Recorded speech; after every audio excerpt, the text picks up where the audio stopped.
Thank you for joining us this evening. Before we start our meeting, I'd like to, we're very honored to have Mark Barcelos, chaplain of the Elks Lodge, to give us our invocation. If you could please stand. Mark. I would like to say that it's an honor to be in front of our mayor and also staff as community. Lord, as we come together tonight, we would like to thank you for giving this council the knowledge to run this community with the grace it has. I ask that you continue to give them your knowledge to keep allowing this community to grow and prosper for now and future generations. Amen. Thank you very much. Thank you. Call this meeting to order for April 16th, 2025. Chief, if we have a pledge. Allegiance to the flag of the United States of America and to the republic for which it stands, one nation, under God, indivisible, with liberty and justice for all.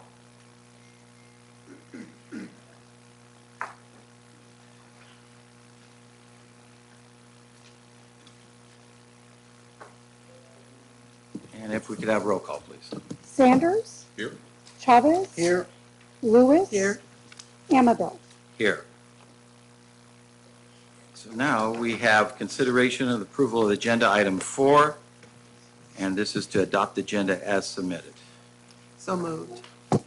Second that. We have a motion and a second to approve the agenda as submitted to the council. Any questions or comments? Not hearing and seeing anyone talking, I will ask for a vote. All in favor signify by saying aye. Aye. Opposed? Ayes have it. Motion carried. We have a couple of presentations here.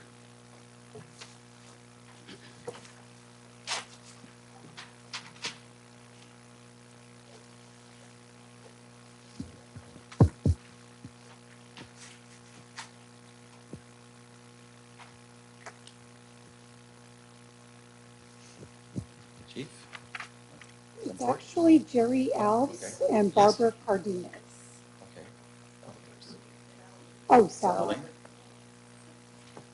Wells? So it's proclamation time. It's Poppy Day again for our country. And whereas the American Legion family, with the support of Congress, has designated May 27th, 2025 as National Poppy Day, and whereas America is the land of the freedom, protected willingly and freely by its citizen soldiers, and whereas millions who have answered the call to arms have died on the field of battle, and whereas the nation at peace must be reminded of the price of war and the debt owed to those who have died in war, and whereas red poppy has been designated as a symbol of sacrifice of lives in all wars, and whereas American Legion Auxiliary has pledged to remind America annually of the debt through this distribution of this memorial flower. Now therefore be it proclaimed that the mayor and the city council members of the city of Los Banos do hereby proclaim May 27th, 2025 as National Poppy Day, and ask that all citizens pay tribute to those who have made the ultimate sacrifice in the name of freedom by wearing the memorial poppy on this day. So thank you very much. Appreciate it. Did I say anything? Okay. Okay, and here's your proclamation. Thank you very much. Chuck, you want to come forward?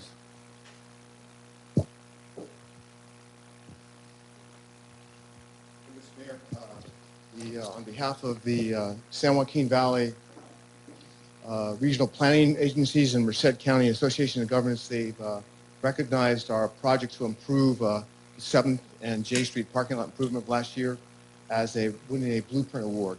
The Blueprint Award exemplifies the principles of community collaboration, strengthening development, and improving economic viability of the valley. So we probably have the most decorated parking lot in the valley. Yeah, it did turn out great, that's for sure. And also Senator Caballero acknowledged the presentation of the award, so she gave a decoration to the city.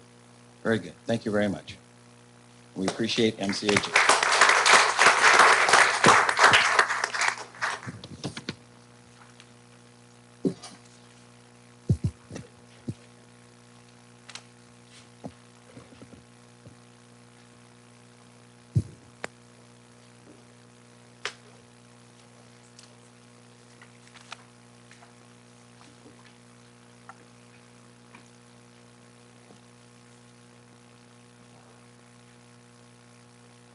At this time, I'd like to open the public forum. Members of the public may address the City Council on on any item of public interest that's within the jurisdiction of the City Council. This includes agenda and non-agenda items. You are limited to 5 minutes to speak. If you'd like to speak to the City Council, please come forward at this time.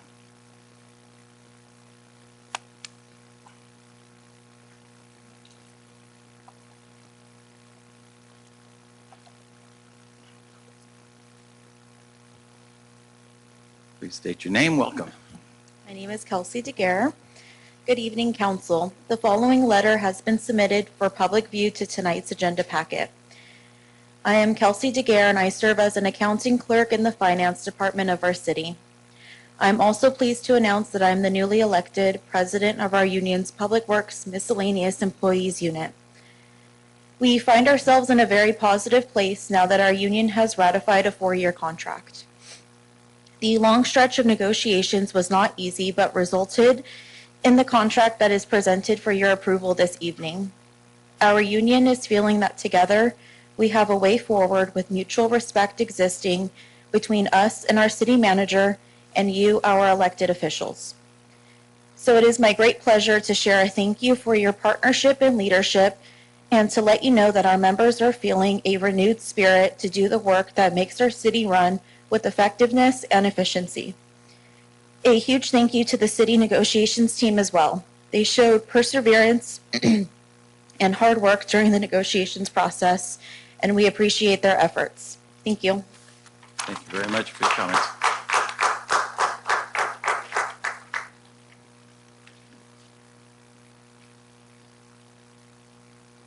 Welcome. Thank you. Honorable Mayor, esteemed council members, city officials, staff, and guests. My name is Jennifer Foster, and it is my privilege to serve as the Executive Director of IDD Services for Kingsview, located on 703 I Street here in Los Banos. I'm here tonight with some of our day program team representing the individuals with intellectual and developmental disabilities supported by Kingsview to share good news and our sincere appreciation. Last month, the Los Banos Elks Lodge, number 2510, provided significant kitchen upgrades for our day program through the Elks National Foundation Beacon Grant. The new commercial refrigerator, extra large capacity freezer, and other kitchen supplies and equipment provided by this generous gift enables our team to provide education and training to our clients in safe and healthy food preparation and handling, as well as host large group meals and events for the people we serve and their families.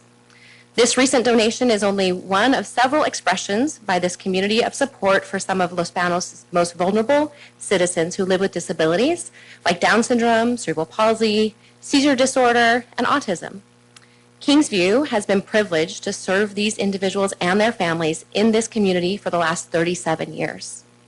We have been incredibly blessed by support and contributions from many community partners like the Elks over these nearly 4 decades, such as the Knights of Columbus, the Lions Club, the Italian Catholic Federation. Those all come to mind. We've also benefited from generous local business owners who support our services with their donations and contributions, along with the staff of the community center, the local public library, and Merced College, for example. All of these have aided our efforts to enrich lives, foster employment opportunities, and promote growth, learning, health, and social skills. These groups, along with private citizens, like the Sorensen family, whose building we lease at a very affordable rate, local farmers who provide seasonal fruits and vegetables, and volunteers who give of their time, have all blessed our students' lives, encouraged and supported our staff, and created a warm welcome in our community. For these groups and their generosity, we share our deep gratitude and appreciation. On behalf of our clients and their families, I thank you for your attention to our story, for your leadership and service to Los Banos, and we look forward to continued support and ongoing inclusion of citizens with disabilities as they participate in the vibrant life of this community for decades to come. Thank you. Great. Thank you very much. I'd like to thank the Elks for, again, helping our community. Please state your name. Kathy Ballard. I'm here. I live here. I'm here to talk about the battery storage area. I've received from people in the community more news articles. I think I know everything about battery places. But anyways, my question here for you today, I know that Mr. Breezy, myself, I've given contact information for the people who are installing it to have a community meeting so that some of these questions can be answered. I'm getting no response. They had a Zoom call with just myself, and I explained to them that I'd rather have it in public because I don't want to play telephone with a company with people's questions. So I'm asking all of you for assistance in hoping to get information in regards to this to the citizens that are nervous, the value of their homes, their health, what if something happens, so that it could reach more people than I can contact. Thank you. Thank you for your comments. Anyone else? Well, welcome. Mayor, council members, it's an honor to be back. Scott Silvera, I'm actually the county supervisor representing District 5, which is Los Banos and Dos Palos proper and the unincorporated areas. First off, I wanted to say to Kingsview, I remember when that was still the Sorensens. That's dating myself a little bit, but that's how long ago. That's where Sorensens used to be. Where they are now is where the Save Mart used to be. So a couple things. I did come up to remind everybody that the spring fair is coming up. That's going to be April 30th through May the 4th. And just kind of wanted to put the message out there. I know it's out on social media and other platforms, but if you're interested in purchasing discounted admission tickets, carnival wristband bracelets for the kids, now up until the Tuesday, which would, I guess would be the 29th at 5 p.m., you're able to go into the fair office, or you can do it online and purchase those entrance tickets and or carnival wristbands for a discounted price. And that stops officially once the fair opens. So wanted to highlight that for you. And then to the previous speaker's comments, I know that things don't happen as fast as we would like, but I have reached out to the folks from Best Solar. Well, it's Zeta Solar. It's a battery energy storage project, and they did commit to me that they would bring staff down. Where I would ask the city's help is maybe if we could line up a venue to have those folks. What I will tell you is this is probably not going to happen before May Day. There's just a lot going on between now and then, but I did reach out to those folks after talking to Ms. Ballard, and they did confirm that they would send folks down to be able to answer questions. So that is still in the process of being able to get worked out. Great. Thank you. Thank you for being here. We appreciate you. Thanks for being at our meeting, too. Anyone else? Please come forward.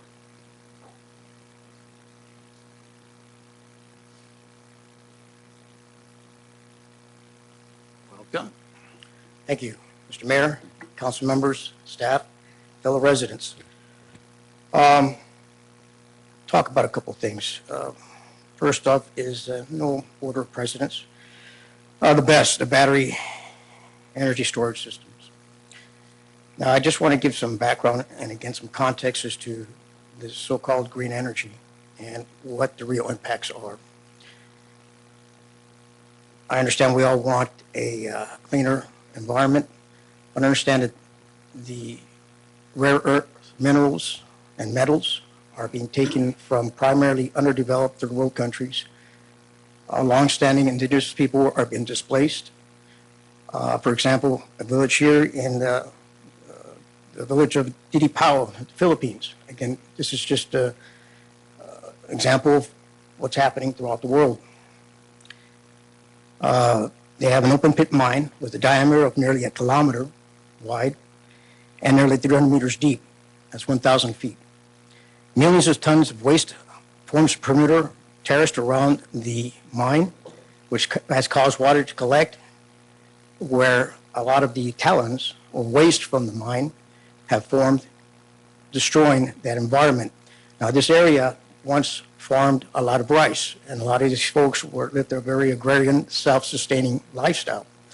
Now they're forced to work at these open pit mines, working 12-hour shifts for $1 a day. Okay, that's where we're getting our materials for these solar plants, etc. So again, it's not just a matter of seen these items popping up everywhere, but we also have to understand that we are also destroying the earth. Again, we're destroying long-standing ecosystems, destroying rare vegetation, and displacing people. Again, history is repeating itself. But because we don't see it, we don't affect it, we don't look into it. But it's real, and it's happening to a lot of folks. And unfortunately, who's benefiting from this?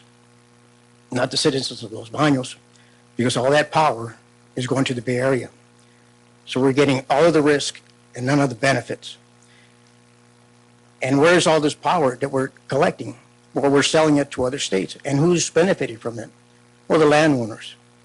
And one of those landowners is none other than our lieutenant governor for the state of California. So why are we enriching individuals at the expense of potential hazard to our health? Against the fire over in Monterey Bay, those particulates, those harmful hazardous particulates were airborne, and they were scattered over many miles, settling on open crops and waterways, again entering into our food supply. These are the things that you should consider and ask questions and advocate to ensure that we're doing the best thing possible. And again, the issue is that this fire investigation as a result of that fire has not been completed. So we don't know what the best practices are. We don't know what our fire department and emergency personnel need in order to protect themselves. So next item I'd like to talk about is the homeless encampment, or more specifically, the city's plan for the homeless. Many of us were hoping that there would be a public town hall meeting where Mrs. McHammond would be available to answer our questions. We still haven't had that. That would be very helpful instead of certain people getting some information, other people getting other information, and not having a cohesive plan. And I would highly suggest not just driving by, but getting out of your vehicles and walking in the encampment, getting to know some of these folks, understanding their daily life, their issues, their concerns, who they are. Because if you're up here making policies which affect them, go out there and take an effort out of your day and see what's happening. A lot of these people are being victimized, not just by the fact that they're homeless, but by the organized crime network that is developed within that encampment. It's very real, and it's spreading throughout our city. We need to take a hold of that. We need a plan that needs to be articulated, short and long-term goals, and matrix to establish when we achieve success. We don't have that. That's all. Thank you very much. Thank you for your comments.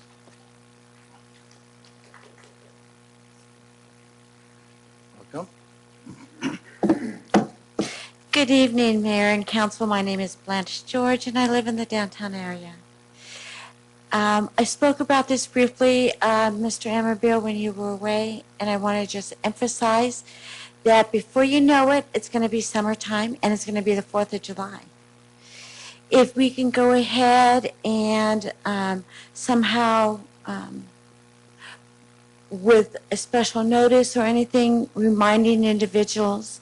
I do know that year after year, the police department's excellent about putting up a flyer about the 4th of July and how some of the rules about that.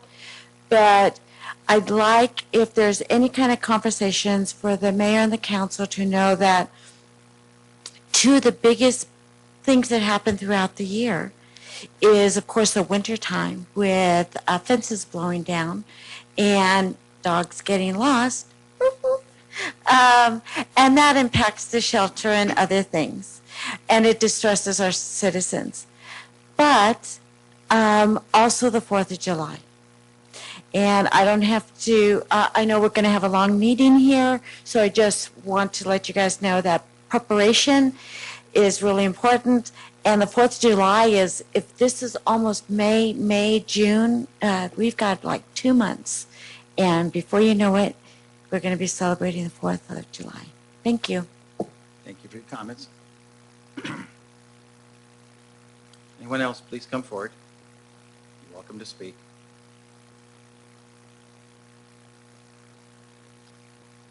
Okay, I do not see or hear anybody coming forward, so I appreciate everyone that spoke in the public forum.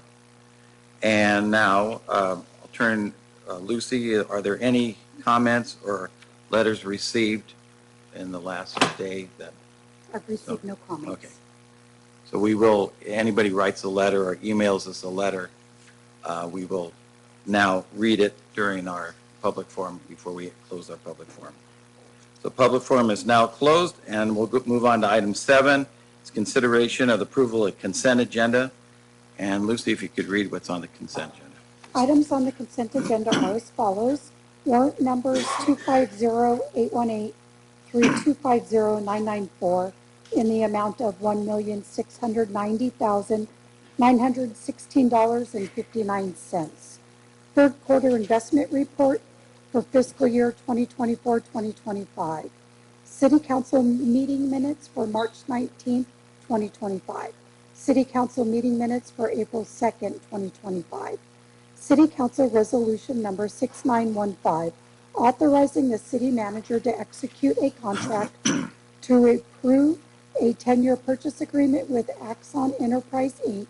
for the purchase of 60 body-worn cameras, data storage, taser devices, and service plan for the police department use in the amount of $242,373.67 each year. City Council Resolution Number 6916, approving a tentative agreement, memorandum of understanding by and between the City of Los Banos and the Los Banos Public Employees Union for the time period of July 1st, 2024 through June 30th, 2028. City Council Resolution Number 6917, amending Division 4 salary schedule employee classifications relating to changes to Section A, Administration, Section B, Finance, Section C, Community and Economic Development, Section D, Public Works, Section E, Parks and Recreation, Section F, Fire and Building, Section G, Police, as it pertains to the approval of the TA and MOU with the LBPEU. City Council Resolution Number 6918, authorizing the city manager to execute a professional services agreement with Provost and Pritchard Consulting Group of pre-design engineering services regarding hexavalent, did I say that right? Hexavalent chromium mitigation project and adopting a budget amendment for the fiscal year 2024-2025 as it pertains to expenditures in the amount of $353,000. And the items are to be approved as submitted. Okay, thank you, Lucy. Is there any items on the consent agenda the council would like to discuss or remove?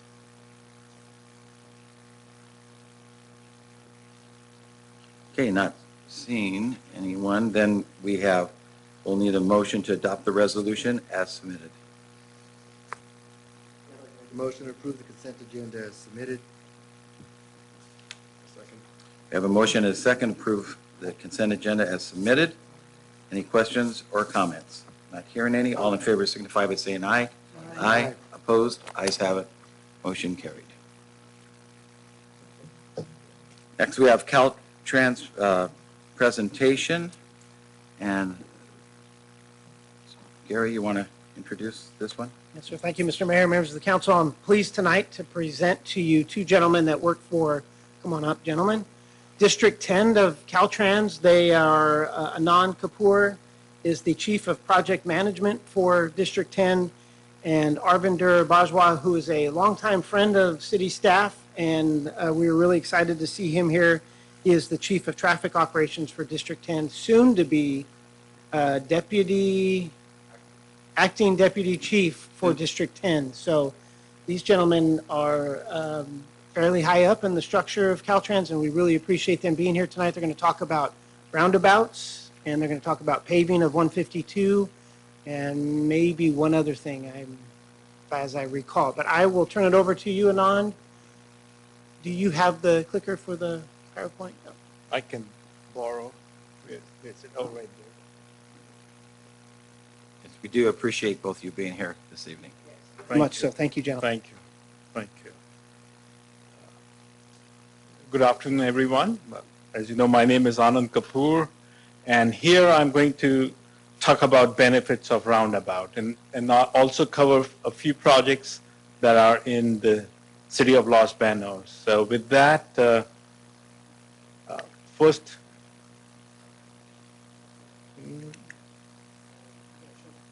maybe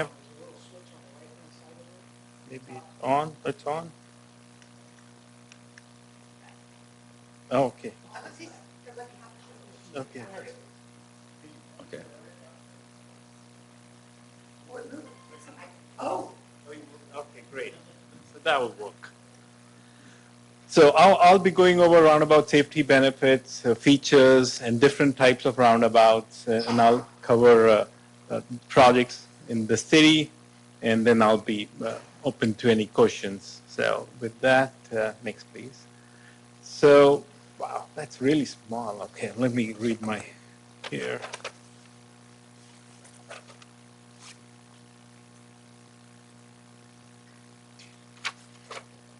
So I'm sorry for the small text, but I believe you have the handouts, which is great here. So the number one safety feature is it reduces severity of broadside collision. So whenever at an intersection the motorist failed to yield, there is a T-bone accident broadside. So this roundabout avoids that compared to any other type of intersection. And there are secondary benefits, which I'll be going into deeper, which is time saving, they're environmental friendly because of the saving greenhouse gas, and they save money. By save money, it's not construction, but it's long-term savings. Okay, great. Thank you.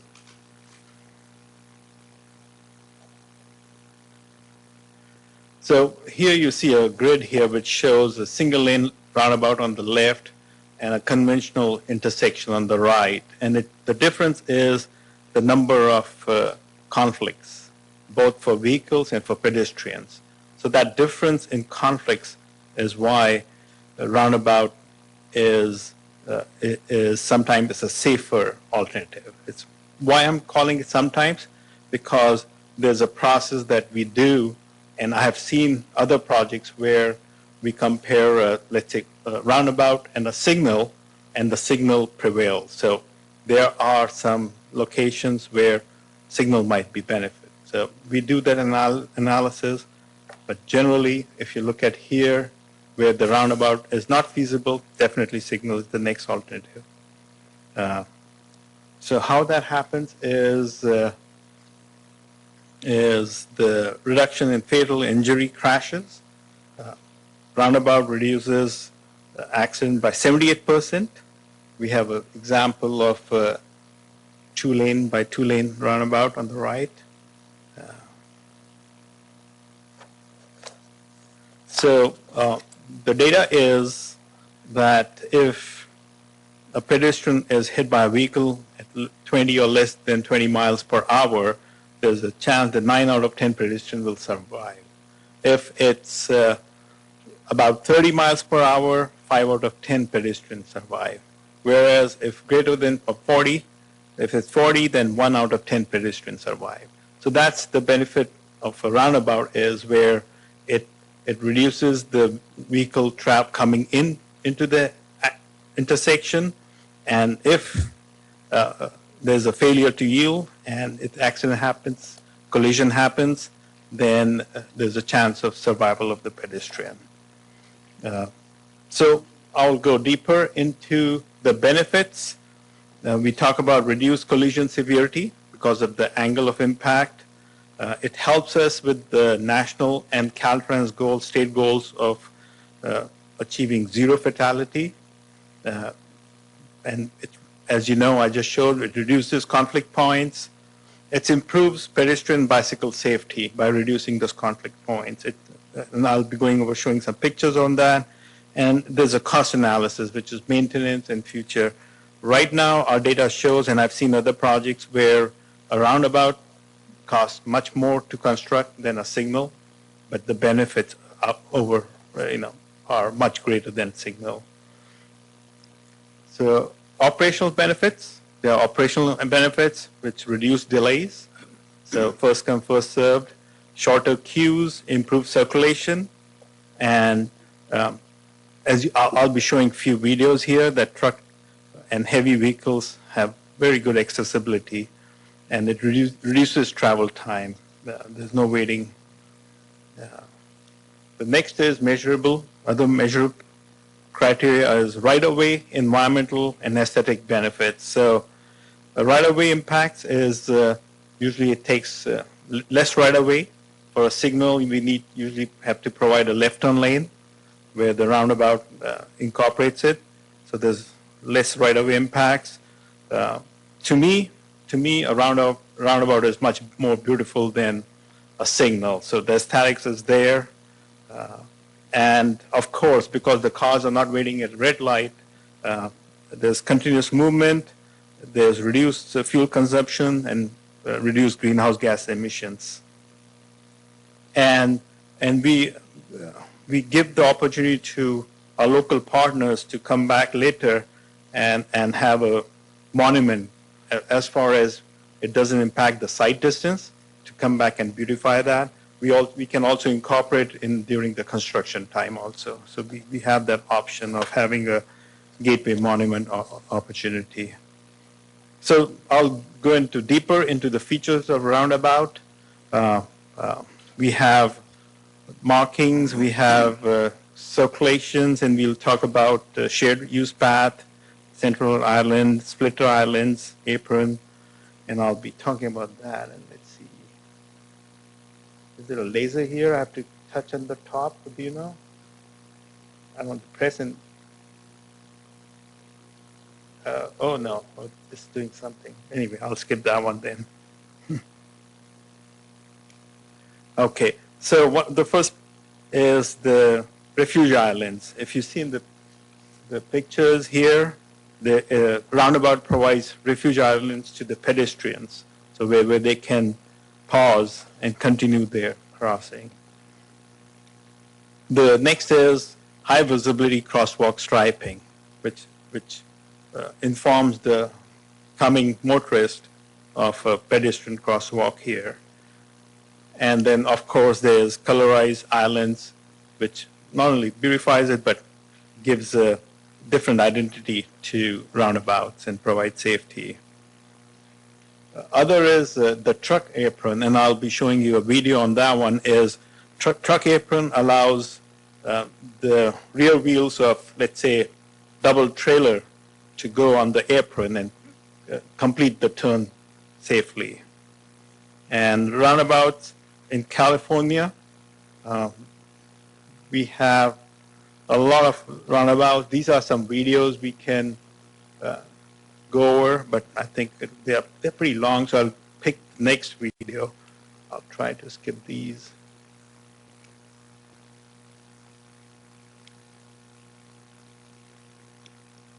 Okay. Very good. So statewide, we have 60 plus roundabouts already constructed, 75 plus are in the pipeline. In District 10, we have 5 operational and 13 in pipeline. And Gustine one is the one pretty close by here. The next one is, the next slide is the Liberty Road intersection, State Route 88. And there is, maybe I need your help. If you can use the top link, please. Thank you. And this is a live video of the intersection, and then we'll go into a video showing the truck movement. Okay.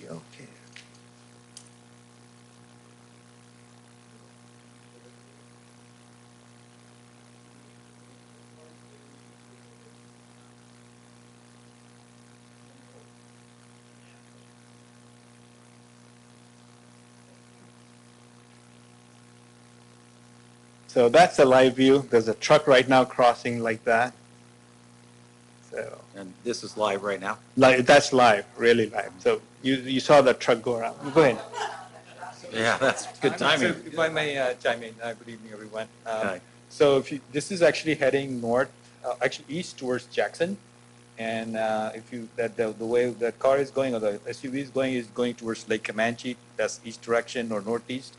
So this was when you can see the traffic coming from the top side, the top end, which is downgrade.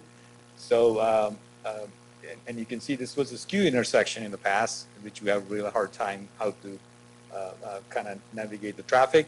And this is pretty much like looks like a Gustine roundabout, a little elongated, not really circular, but it was the same challenges with the trucks. But you can see, you just saw one, and Yeah. it's live feed. It's late in the day, but we'll have some at the driver's side view video after this. We'll show that.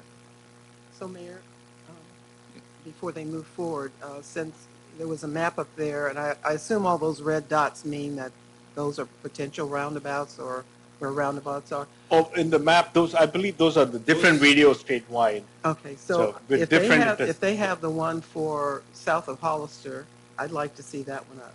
If we can bring show that one that up. too. That's Okay.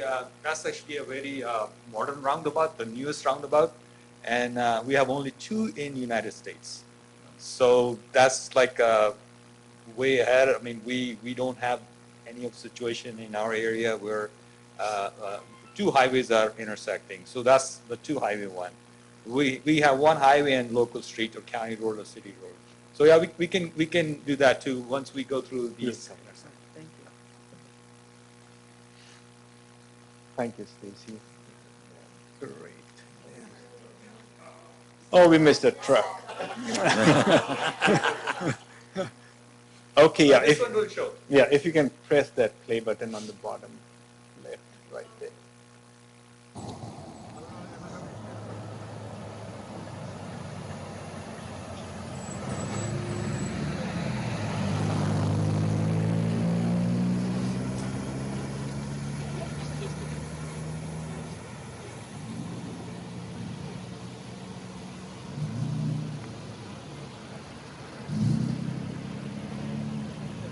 So if you see the truck didn't stop, it didn't have to stop.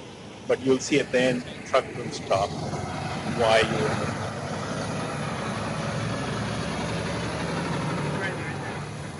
So that's why it's more efficient, less greenhouse emissions because vehicles don't have to stop, trucks don't have to stop.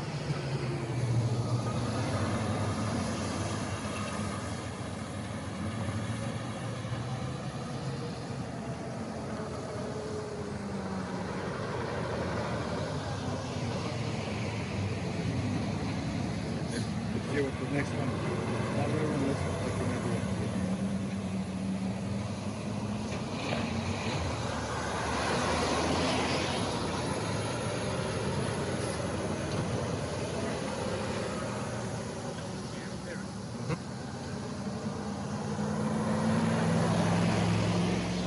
Oh, you stop.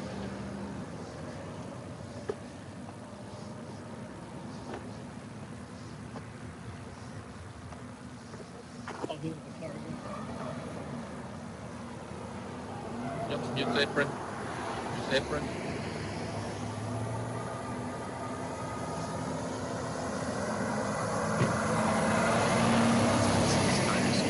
Yeah, as they are designed for that.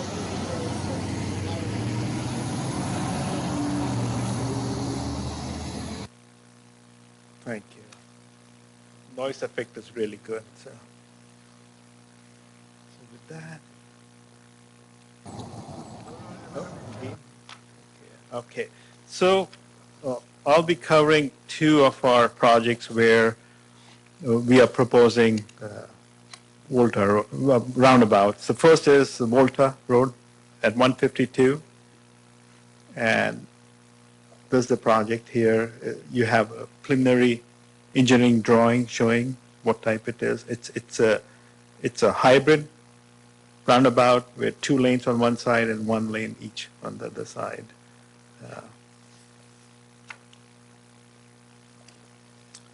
This project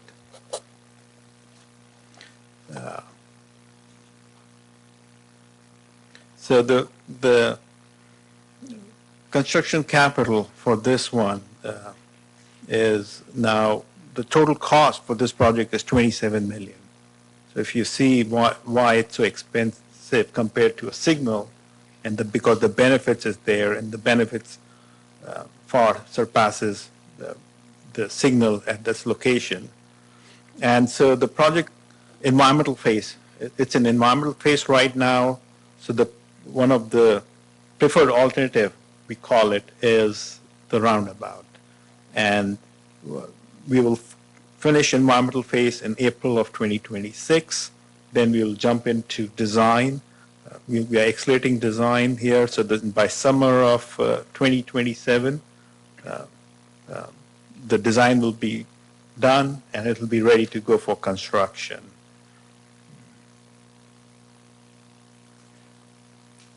And the next is on 165 Wilmot Avenue. It's a single lane roundabout. And here, the current engineering estimate is 6.7 million construction capital. This project is also in environmental phase, which the preferred alternative is a roundabout. So for a project to move forward, it usually have to have a preferred alternative and a second alternative, which is for both projects, they were roundabout and no build. So that's what the team decided. And the design will be completed in early 2028, and it will be ready for construction at the end of 2028. So so we covered those two roundabouts in city of Los Banos. There are many other roundabouts we are proposing, one in Planada, one constructed in Gustine, which we are receiving good reviews. Even people who were opposed the roundabout, we are receiving good reviews on that one. So now I jump into our major rehab project through City of Los Banos, which is, we go by our EA. EA number is 1E980. So this project is from west of Badger Flat Road to east of San Luis Street. And this map, the blue line highlights the limits of the project. As you see, it's throughout the city. And this project, the scope of this project is to, apart from upgrading, paving, overlaying, it's curb ramps, driveways, sidewalks, bike lanes, and upgrade existing drainage system. On top of that, have install 11 CCTVs, upgrade 5 traffic signals, and upgrade 5 census stations and install 1 new, total of 6. This design started in June 2024, and we had several meetings with city and MCAG on this project, and recently we updated our interim city manager on this project. So this project is where, when we start a project, we do a initial project initiation document, PID, which we scope the project. In that one, for this rehab project, we had about 4,700 linear feet of sidewalk. But now we have more than 8,000 linear feet of sidewalk. We have added more linear feet. It had 0 foot of bike lane, but now in environmental, in this phase, we have about 5,000 linear feet of sidewalk. So we have added those. We have few challenges with this project. I'll be discussing those. When we had met with the city and we talked about the challenges where there was a monument, so we have deleted sidewalk and bike lane between Badger Flat and West I Street. And the project, we got funding. We have when we get funds for a project, we also commit when it will be delivered. So, and we have our cycle. We have 4 years shop cycle for the program cycle. We have to deliver. So we have to deliver this project by end of fiscal year of 2026, which is June of 2026. We requested headquarters to give us another year, but we have our own commitment to meet our pavement delivery and funding cycle. So we have to deliver this project by June of 2026. That means RTL means design is done by June of 2026, or we lose funds. So that's what happens. There is a process where we can ask for extension, but the funding will be still in 2026. So to do that, to meet that deadline, right now we have reduced the number of parcels from 75 to 54. Our total construction capital cost right now has gone up with all these new additional sidewalk bike lanes to 27 million and other reasons from about 22 million. And the team is now tasked, right now it's happening right now, is the team is tasked to look into the scope. So delivery of this project by June of 2026 is very important. Otherwise we might lose funding. So that's where the team, and this happened this week right now, so where we got instructed by headquarters, you have to deliver this project by 2026. So previously in MCAG and other meetings, we did show them that the project is being delivered in 2027, but this week we were instructed, so we are back to this and the team will be working hard to deliver this. So that's a challenge right now. We'll be meeting with the city and going over the scope of the project and the challenges, and wherever we need any help with right away or any other issue, we'll reach out. So that ends my presentation. If there are any questions, I'm now open here.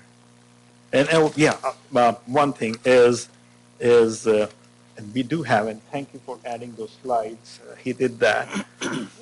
And this is. Yeah, go ahead. Yeah.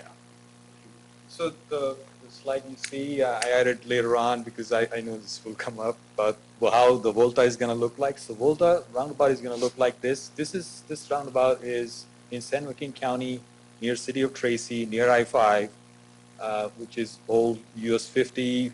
We call it 11th Street, I-205 business. So the two lanes coming from the north east and going towards southwest is 205 business, 11th Street, and Grant Line Road is on the left, and Quezon Road goes to I-5. So this is a hybrid roundabout, pretty similar like Volta. You have to assume that this is the 152 going north and southwest, and Volta Road is east and west. So this is what it's going to look like. I tried to get the video from San Joaquin County, but unfortunately I can't. They don't have cameras out there like we saw on the Liberty Road. So this is what it's going to look like. And then we have the newer roundabout, turbo roundabout, which is, we're not going to construct that in these locations. So just want to make sure we made it clear. And the reason why it's turbo is two highways. That's why It's two highways, the higher traffic volumes than Volta or Wilmot. Sure. And also because of high traffic volumes, they add raised median in between the lanes, so people should not change. People somehow change lanes. They're not supposed to change lanes, so it's kind of channelizing the traffic through one, so that they stay in their lane. They don't change it. There's no conflict points within the roundabout. That's the only difference between turbo roundabout and a regular roundabout, which typically we built in Gustine. We saw the Liberty Road. So that's the difference. And no, we're not going to build that. We don't have that much traffic volume on the local roads. So when you were talking about the roundabout on 165, you said it was a one lane. Yes. Can you expand roundabouts in the future, or is that really difficult? In 10 years, we need more lanes, or something like that. You can. It will need more right of way. They may impact and that's the one I initiated in. Sure. Like a few years ago when I know, Chief, that incident happened, so I initiated this project, and we were looking at if we can do two-lane roundabout, but then it impacts the residential, and then it delays the project. So we don't want to, if one lane can work, we can work with it, and if need be in the future, it can be, we can add the lane, but it's going to need the redesign, the whole thing. But it has a good traffic, if I recall correctly, it has a good life cycle, or I should say the design life of at least 10 to 15 years. It can go as far as 20 years. So that's what is the one on Wilmot, which is going to improve the pedestrian and bike safety. And also, you saw the trucks can go through it very easily too. I think we wanted to see, can we see a live one of the turbo? Oh, Is that yeah, possible? yeah. That's a little Yeah. bit, you gotta know how to get in. And we have a lot of, that's our partners in District 5, which is San Luis Obispo office. They have a good striping, telling you where to be, and those folks who have gone to Monterey using that, I mean, I have been through it too. It's just, you gotta know which lane you wanna be.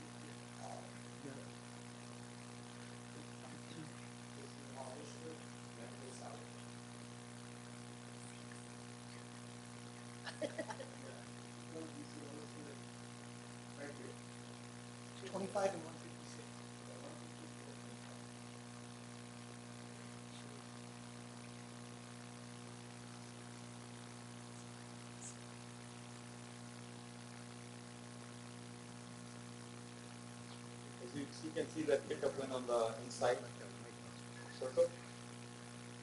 Oh, I see you marked the lanes, which one's going to 25. Yes. Yeah. And it's in, we have payment, we call it, my first or payment signs there. It shows 25. You can look at that truck is coming out. You can go in the east, outside circle. Staying on 156. That's going towards, it's actually going towards Los Banos, or you can see San Luis Obispo. The truck is going northeast towards Pacheco Pass. So, Mayor, if I may. Sure. The markings on the road, is that something that's been done in the last year? It was done as part of the project. So, at the beginning? At the beginning. Okay. No, it's not a thing. It was part of the project. And what was it called? Route shields, I was not able to call it. And I have done quite a few route shields in Manteca, just to make sure people stay in the road. Yes. They can see. Mhm. Some people driving, they don't look up, they look at the bottom. Yeah. So, and then on the top also, we have signage. As you enter the Spiritor Island, you have the signage there to tell you which lane goes where. And I believe they don't have bypass lane, but the traffic going from 156 to 25 north, they can use that too, through those yield sign PPC. So those are like the bypass lanes, but then you have to yield belong to the traffic. So yeah, that's. So what I see here, and the problem, I went drove through through this one 2 years ago, and I was holding up traffic because I couldn't get in. It was like, jump rope. You got the rope turning, and you got to figure out when you're going to jump in. And the traffic seemed to be going so fast enough that I was going, I guess it would be west, going into Monterey. I found it difficult to figure out which lane I was to get into. And when I'm looking at these cars going, when you're on the outside lane, that outside lane takes you to exit at some other lane, but it's the inside lane that allows you to go around in a circle. So if my memory serves me correctly, it was pretty dark, and it was hard to see where I was supposed to be in a lane or how to get in it, because the trucks weren't slowing down enough to allow traffic to flow in. So you can see a van sitting there now trying to get into traffic, and that's what I experienced, and it was backed up quite a bit. This was like about 6 o'clock in the morning in the winter, so it was dark and difficult to negotiate. Which is okay. The van is waiting for the lane. So I know anxiety level goes up. Well, people behind me were I honking. know. Yeah. You did the right thing. If traffic is front, they have the first Yeah. go. So you did Yeah. the right thing. So. And I can, an outside lane, you can stay outside lane and you can still go through the. So the outside You don't lane have- circles all the way around. Yeah. You Okay. see that, you can come down there. You don't have to be stuck in that, going round and round. It's just, first time when you go through it, I know, I live in the city of Modesto, so many roundabouts, I have the same anxiety, how to get in. There are big pickups coming, my tiny car won't go in, but eventually you have to just yield. Yeah. and then we move on. And I hit another one from another conference I went to, coming from Asilomar, and it took me through some back hill roads, and I ended up on a roundabout. I don't remember the freeway, but I was trying to figure out how to get to Highway 1, and I'm just circling around and around. People are honking at me, and I finally just exited something. Fortunately, the exit that I took actually went around and got me on Highway 1. But I think signage is really important. Signage and lighting, like you said. Yeah, signage and lighting is really important. Otherwise, I guess I would question how many accidents have been on roundabouts that are not, we have a couple of them within our city limits, which are easy to negotiate because you know where it's going to go. But 152, the one that's proposed on 152, when we had our meeting, I think it was about a year and a half ago with you, it hadn't been settled. It was still a question as to whether or not we're going to do a four-way signal or do a roundabout. But it looks like the roundabout is become something more definite. And it is just going to be a one lane. And One lane for, sorry to interrupt, one lane from Volta, north-south. 2 lanes for 150. So if you're coming to Los Banos from 5, you can stay on a slow lane and still go through successfully through the roundabout and come home. yeah, I'm talking about the one on Mercy Springs, 165. Did I say 152? I'm You said sorry. that. I'm sorry. The 165 one, which can, there was a question of whether it was going to be four-way signaling or the roundabout. And again, it sounds like the decision has been made already. But that's only going to be, a one lane going through north and south. And there was, at that time, a proposed signalization on the ground for the north side to allow pedestrians to cross. And I'm still really concerned about that as to whether or not that's something that's going to be viable, because whether it's day or night, at the speed of traffic going down 165, the trucks carrying produce, during harvesting time, it's hard to stop when someone is walking across there, and how can you see them, be it day or night? And so that particular one concerns me as to whether or not it should be a roundabout or a four-way signalization. Yeah. So as you saw, roundabout has lesser conflict points than signal, and a lot more conflict points, and speed is higher. I mean, once you leave 165, I think it's B Street or what, that's a signal one. If you have green, I mean, people have seen, and they open up the 2 lanes, and people speed up going northbound. So that's gonna help slow down. It's gonna be 1 lane entry, and then also we're gonna have good lighting. And right now it's still being in very preliminary phases. So to address the concern about pedestrian safety, we can definitely look into it, how we can. It seems like you were saying something on the ground. Yes, that's what the proposal was a signalization on the ground. It's similar to one that we have on the north end of 165 by one of our elementary schools, that the students push a button, and then it lights up on the ground. It starts flashing for cars to stop. Well, we can look into that when we design. Well, I'm saying that I don't think that's, particularly safe, Well, for that's the. downside is when the tomato trucks goes, if they're slowing down, moving their juices, they go in those lights, and it's a maintenance nightmare. That becomes a challenge for maintenance.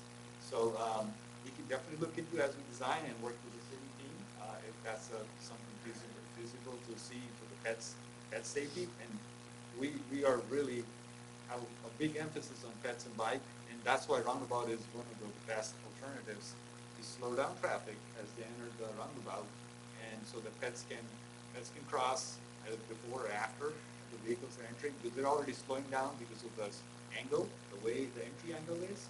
So as you can see, the angle has been changed. So you have to slow down in order to negotiate with the roundabout to go to the exit point. So again, it sounds like this is definitive for 165. What is the proposal now, or is that still up in the air about pedestrian safety crossing, or is there going to be pedestrian crossing on 165 at Wilmot.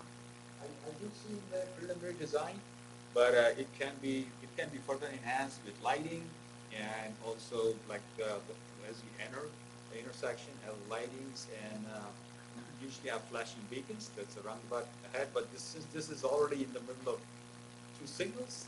It will not give opportunity for folks to speed up. Right now, everybody speed up, as you know, when you leave the B Street intersection and go towards Overland. People speed up quite a bit. If you have green on Overland, you're just going all the way to Henry Miller. Well, we don't have people crossing there now. I know. Yeah. And with the shopping commercial area coming up, I'm assuming it's going to bring more traffic. So folks can speed up quite a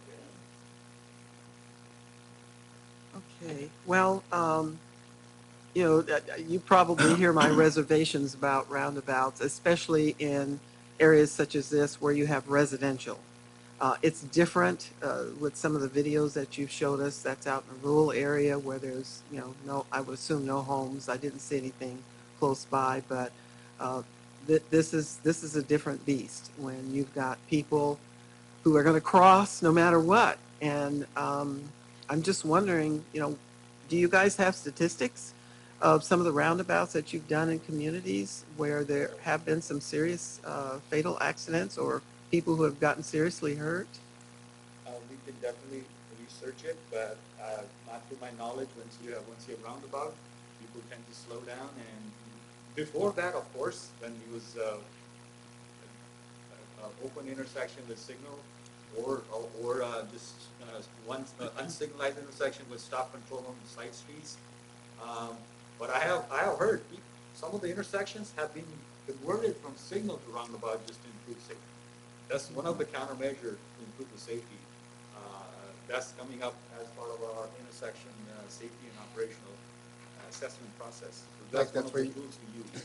That's where you guys were referencing the pedestrian. If you get down 20 miles an hour, it's a certain amount, 30 miles an hour, then 40 miles an hour. So that's what you're saying. It depends on how far you get it down. The pedestrians can better chance of surviving impact if something were to occur. Exactly.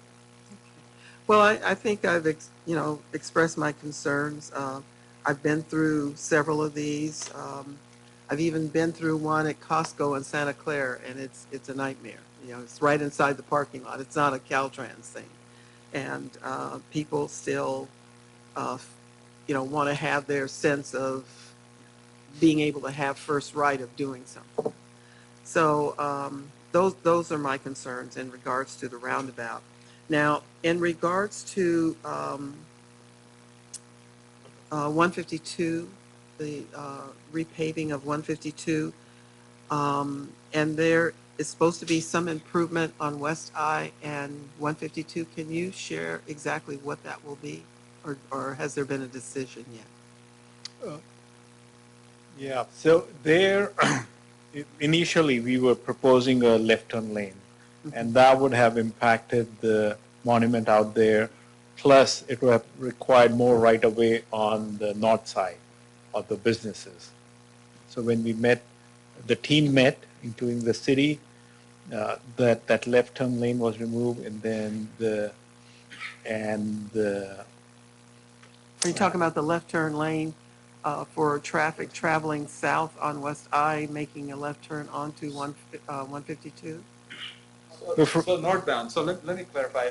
I'm northbound. I'm sorry. So northbound. yeah, that was the proposal initially when before as a part of 152 task force, which I was leading for Los Banos. So that time, that was a proposal to have a dedicated left turn, dedicated right turn, and through traffic. Because the collisions were taking place because of the yield sign. So what I found out recently, the project, because of the time constraint, the money constraint, and the monument constraint, we're going to have split face. Split face means you may have seen if traffic heading northbound, coming from South I Street, you're going north. So left turn will make left, through traffic will make through. The southbound will not come. They will have all red. And then when the southbound comes, the northbound will be stopped. Actually, all three legs will be stopped when southbound comes. It will make a right, or make a left, or go through. So it's going to be safer intersection. Best would have been to add a left turn lane to make it more standard intersection and improve operations. and safety, but it seems like there's some challenges with the right-of-way cost and the cost constraints and the schedule constraints. So that's the work we're constructing. That's the being proposed to construct. So on the north side of the street, traveling south, you have a left turn lane, a straight lane, and a right turn lane. But once you cross 152, West I Street is like almost three lanes wide. It's like a double wide. So why can't the lines be moved over from the traffic from West I that's traveling north, so that you can have a left turn lane, a straight lane, and a right turn lane? Why can't they narrow down that West I Street on the south side of 152? It's just way too wide. I know, we looked at it when we were doing the concept a few years ago. It's the turning radiuses for the trucks. We have to, when we're doing a turning radius, right the intersection, the curb returns, and then that was driving the decision. So we wanted to add a lane by getting more right of way. So that way you have more, you have a turning radius is meet. Otherwise, you construct the intersection and turning radius don't make it happen, then it's just not good usage of funds to. So your way of correcting that is going to be signalization? It's already signalized, but it's gonna be, yeah, you're right. To answer your question, yes, but to improve the safety, we're gonna have split face, that's what I understand, without moving the monument or without getting additional land to make the turning radiuses complete. So we're gonna have to rely on signals. So split face means that the traffic that's traveling north will get a signalization to turn, and everybody else stands still. All three lights will be stopped. They will not move. It's safer. Yeah, it has to be something, because right now, people are waiting. People assume that the traffic that's traveling north on West I Street, crossing Pacheco, when that light turns, the left turn, people just turn right in front of people going straight. Not everybody turns their signal on to turn left either way. So it has been a challenge there at that intersection, and I was hoping that this was going to be corrected so that we can have a true signalization there. But as long as this split signalization will allow people who are traveling north make a left turn without being impeded, then I guess that's all we can do right now. Maybe someday we'll get money to fix it. That's what I was gonna say. That was what I was gonna say. If we can have a follow-up project, we can get additional strip of land. But initially that was the plan, since we're gonna have all new fixtures going into signal poles and everything. Why not do it all once? But it seems like all the stars didn't line up. Those stars, I assume, are on our end. Okay.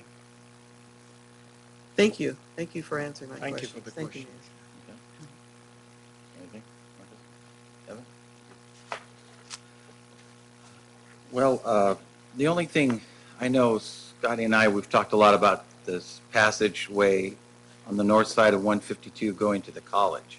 I know I saw your drawings, you're going up towards there. I wonder if there's anything we can do to sort of work together and tie in what you're doing on the highway to make it a little bit, we're trying to get a path to Merced College up there on the north side. And I think you're stopping at Balta with your... Yeah, and we have another minor program where we are contributing, and I have to follow up with my project manager, where is that co-op, but the co-op, and I'll report tomorrow, is, and you too, that we have for everyone, we have a minor program where the Caltrans is contributing 1.25 million toward the multi-use sidewalk project, because that's what the deficit was. That's what they need. And so what it needs is a co-op. And the co-op, we found out the co-op needs headquarters approval. The new policy is for a minor program, when it's a final contribution only project, then we need approval from the very top Caltrans. Yeah, so we are doing that on your behalf. We are talking, so we are doing that on your behalf. We are getting the approval. And that's not because of District 10 or for Central Region. It's maybe somewhere it was misused. So that's why that check and balance is there. So once we get that approval, then it'll be a good, fast process to get the co-op. Once the co-op is done, we are ready to give the money. So, but you don't have to wait. Now you know the money is there, it's coming. You can keep going, yeah. Well, since there's no other questions, we all really appreciate both of you being here this evening and I have one telling. last question. I'm sorry. Okay. Thank you. 152 and the bike lanes. I'm assuming, right now it's 35 miles an hour. I think everybody in the city knows that the speed of travel on that highway is a lot faster. Just how safe do you think putting bike lanes there is going to be for the residents or anybody using bike lanes on 152? My understanding, it will be separated from the traffic, so. Oh, okay. So, but the team is there. I saw the team of when I attended the meeting where the college staff was there, and that was last year. And the alternate, they were looking at the north or south. They were looking at different alternate where to place it. But what we offered financial contribution as well as his team. So if they need any help, we can help with the benefits, merits, and demerits of where to place it and where to have it. But I believe it will be separated from what You're talking about the Merced Junior College? No, I'm talking, well, Badger Flat too, yeah. You're talking the project. Are there bike lanes proposed for the entire length of 152 from? Oh, yeah, 152 has the rehab. And Yeah. it does when you constrain the lanes. I know, I run, so I know. I try to stay away from the bike lane because I know sometimes people tend to, either they're on cell phone or whatever, but they have a buffer, so that really helps to make it safer. I mean, a lot of cities have done it. I believe that's what this project is doing, but I think it's not going to be totally separated, but it will have a. Yeah, I was talking about the city Badger Flat, Junior College project. I know what you're saying is the whole corridor will have the standard, 2-lane with the bike lane next And to we it. won't be losing any of our left turn median down 152. Because I know that was important years ago to our police department to be able to have that left turn lane in case there's a reason why they need to use it very quickly. So I'm hoping that we're not going to be losing our median left turn lanes. I'm not aware of anything like that. I can double check. You mean the center turn lane? The center turn lane. Yeah, I don't think so. Yeah. It will change. Maybe it might be in the shoulder area, but I haven't seen the cross section, so I can't really speak that completely what actually is the proposal. But I haven't heard. It's a rehab job. We're not adding any. We're not buying additional right of way to widen, right? That's what is my understanding. So it should be fit in the width available. All right, thank you. Well, thank you again very much. We appreciate you educating us and the public. That's what it's all really about. We appreciate you being here. Thank you. Thank you. Thank you. Okay, we'll move on to our next item. Item 9 was a presentation regarding August 26, 2025 special election for council member vacancy, which is in District 1. And will I turn this over to Lucy? Lucy, it's all yours. Thank you. Just a quick update on this special election on Tuesday, August 26th, is to fill the council member vacancy in District 1. This will be a mail-only election. All registered voters in District 1 will receive their ballots by mail. The candidate filing period, otherwise known as the nomination period for candidates, is going to be from May 5th through May 30th. And all required forms will be provided by the Merced County Elections Office. They're going to offer their full filing services like they usually do with all elections. But to accommodate candidates in Los Banos, they've reached out to us and told us that they are planning to bring a mobile services trailer to a location near Los Banos City Hall so that local candidates can go to the trailer somewhere around City Hall. And those dates are set for May 7th, the 8th, the 28th, and the 29th. And these services are provided free of charge to the city to support the local candidates. And we're going to load a page on the city's website, and we're just going to start putting info on there. And then we're also going to link it to the county's website that also has more information. But they can always call the city clerk's office here in Los Banos, or they can reach out to the county if they have any questions. That's good that they're going to add that. That's really important. Any questions from the council? Okay, that's informational only. Thank you, Lucy. Bringing us up to date on that. We'll move to item 10, which is a public hearing. And if you challenge the proposed action as described in this court, you may be limited to raising only the issues that you or someone else raised at this public hearing. So this item is for Resolution 6919, approving an increase in developer impact fees to reflect increases in the engineering news record construction cost index for 2025. That will go to our Community and Economic Development Directors, Mrs. Souza Elms. Thank you, Mr. Mayor and City Council. So this is an annual update that we provide to the council just to be able to keep up with the cost of construction as development occurs. So to give you a bit of background, back in January of 2020, the City Council approved development impact fee justification study, and that's a nexus study.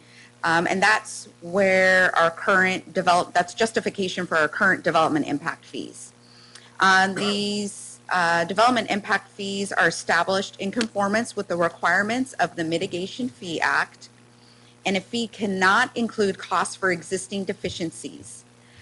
So that mitigation fee only can be used for impacts of future development or development. It's for impacts on capital improvements, but it cannot fix the current deficiencies. So for example, these mitigation fees can't fix an already deficient intersection. For example, development can only mitigate their impact, not what is already existing. So that's what the law says.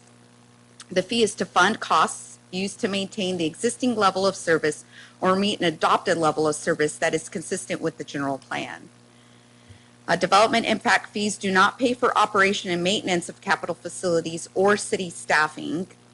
The development impact fees are separated from the general fund and from other city budget funds or accounts containing fees collected for other purposes. So they're kept in their own accounts. And as you may recall, just a couple of months ago, you had a report from our financial consultant, Brent Kuhn, on the status of our development impact fees. We're required to provide a report every 5 years, but then we also provide a status update every year. The annual adjustment, and there's a process that's provided within the current Nexus. That was adopted in resolution number 6163, and it states that our impact fees can be modified annually each July 1st. And it walks us through how to go through this process. So it says first we need to use the engineering news records construction cost index, and we need to use what's been reported for the 12-month period ending in April. So the adjustment based on the engineering news record construction cost index ending in April of 2025 was an increase of 0.1%. This increase would be applied, and what we're proposing before you tonight to be applied to all development impact fees and will go into effect July 1st, 2025. This is a comparison chart to show you what our current fee is at based on the land use category, and then with the 0.1% increase, what that would be. The majority of our development is single-family residential, and you can see it's $33,323 and some change, and it'll be what we're proposing to increase to $33,357.06.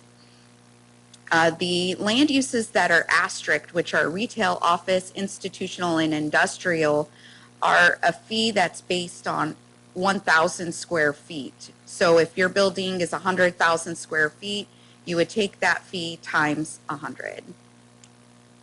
The environmental review process, this process is exempt per CEQA guidelines, section 15061B3, in that it's a annual report and it's a financial update. The fiscal impact is that the 0.1% increase would ensure new development is adequately funding its share of the costs of new public facilities as the cost to construct these projects increase over time. And it ensures the city does not subsidize new development's share of these facilities, and that adequate funding is available when the city is ready to construct those projects. Public notice. A public hearing notice was published in the West Side Express on April 2nd. And it was also provided to local developers and the Building Industry Association, BIA specifically. They were directly mailed public notices on March 28th, 2025. And as of today's date, no formal comments have been received. So staff is recommending that the City Council would consider opening the public hearing to receive any public comments regarding the proposed impact fee adjustment, find the proposed impact fee adjustment exempt from CEQA guidelines, and adopt resolution number 6919 approving a 0.1% increase to development impact fees to reflect construction cost changes in 2025 to become effective on July 1st, 2025. And that concludes my report. I'm here to answer any questions. Okay, before we ask any questions, I'm going to go ahead and open the public hearing, and then council can ask any questions after that. So before us, we have a public hearing to receive public comment and consideration of these annual adjustment fees that have just been stated. Anyone would like to speak to us in the public hearing? You have your time. Let's see, state your name. Welcome. Blanche George, thank you. I spoke about this before, but I don't have direct knowledge. I have been looking everything up via the internet to try to find for the future. I had spoken about how the impact that the growth is having, the offices, the residential homes on a department, which is the animal shelter, that every time as we grow, we're not the same small, we're not a town, we're actually now a city. But if we can start getting some costs back that we are spending as those developments grow for the shelter, it would be instrumental, and that way we can retain monies that we lose. And I don't know if that's possible, but I would still like to push that envelope on, because the shelter, you know, it's a type of business, you could say, that takes a lot of money to do everything well. And there's resources that and monies that have to come. And I know all of you guys are very positive about the animal shelter. You've given your promise on that. And we will see that in the budget in the future. But if we're talking about impact fees, is there a way for a development to say, yes, you know, this percentage, we can push that? And I'm not talking about now, but in the future, if we could still continue to look at that for the impact fees. Thank you. Thank you. Anyone else would like to speak? This is about increase in our impact fees. Okay, I do not see or hear anyone. I'll go ahead and close the public hearing and turn it over to the council. Any questions or comments to staff? Deborah? Yes, thank you, Mayor. I just have one question. On Exhibit A, for the adjusted development impact fees, you have the various categories from residential to business and industrial. Under age restricted, could you explain that, what that means? Sure. So that would be for eligible adult living or a senior community neighborhood would qualify for the age restricted. It would be age restricted as a part of its land use covenant or a part of its conditions of approval. The nexus behind that, what the study analyzed was that with increase in age, so with seniors, there's less impact on city infrastructure. And so therefore the needs are less than what would be the impact on a single family dwelling. So when I look at the various categories for police, fire, water, so on and on, I assume these would be like, we have a couple of 55 and older communities, and these are all self-contained by their HOA fees and such. So why are they paying into parks and recreation? So seniors also benefit from our parks and recreation, whether it's at the community center and the facilities that we provide. They, just like all of our residents, they too benefit from our parks. And so that is why they are included in that so fee this section. has nothing to do with parks that are in, well, I hear what you're saying. I'm just wondering why the rest of the categories aren't paying into that when they have no park facilities inside their gated communities, or you may have we have an age restricted facility over on Overland Avenue. I guess I'm just wondering why they're paying into it. Yes, they have the benefit of using that, but so does retail. If they want to pull a permit and have something at a park, they can do that as well. So I just thought it was odd that age-restricted community is paying into Parks and Rec.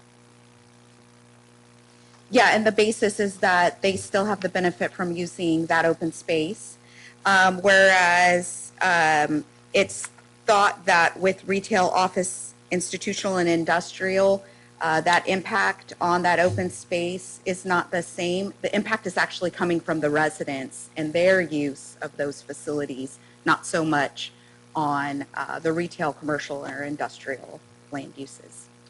Thank you. Thank you, Mayor. Okay. Any other questions?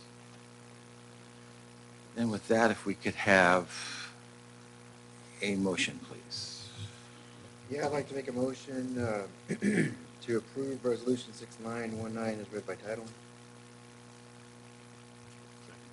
Okay, we have a motion and second. As stated, any further questions or comments? Not hearing any. All in favor signify by saying aye. Aye. Opposed, ayes have it. Thank you, Stacy.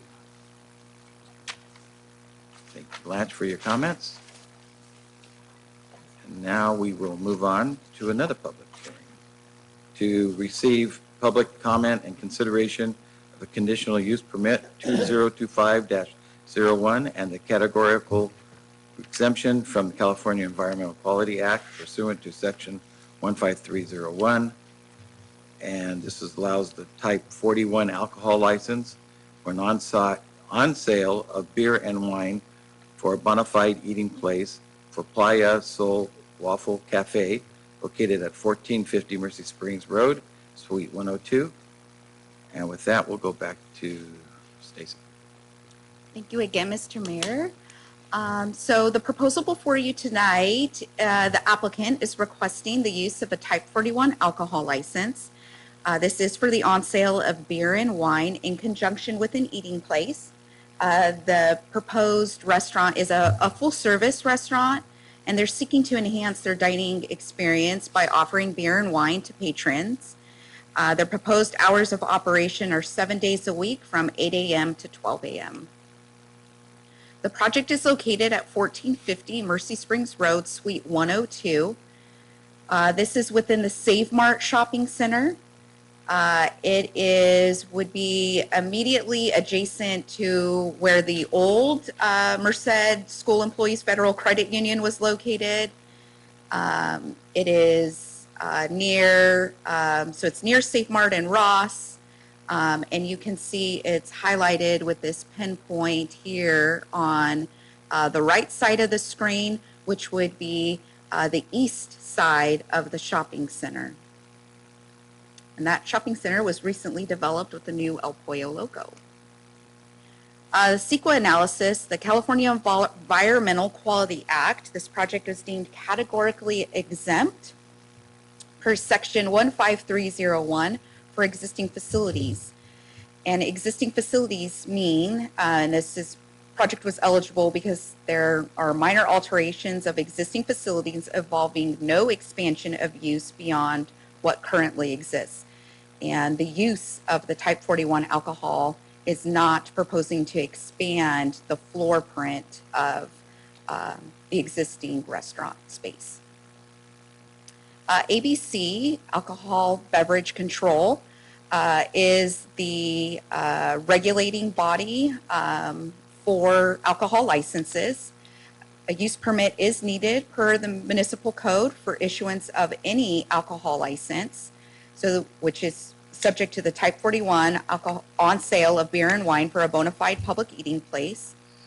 They are regulated by the state, and this particular use, the food service, is the primary business activity.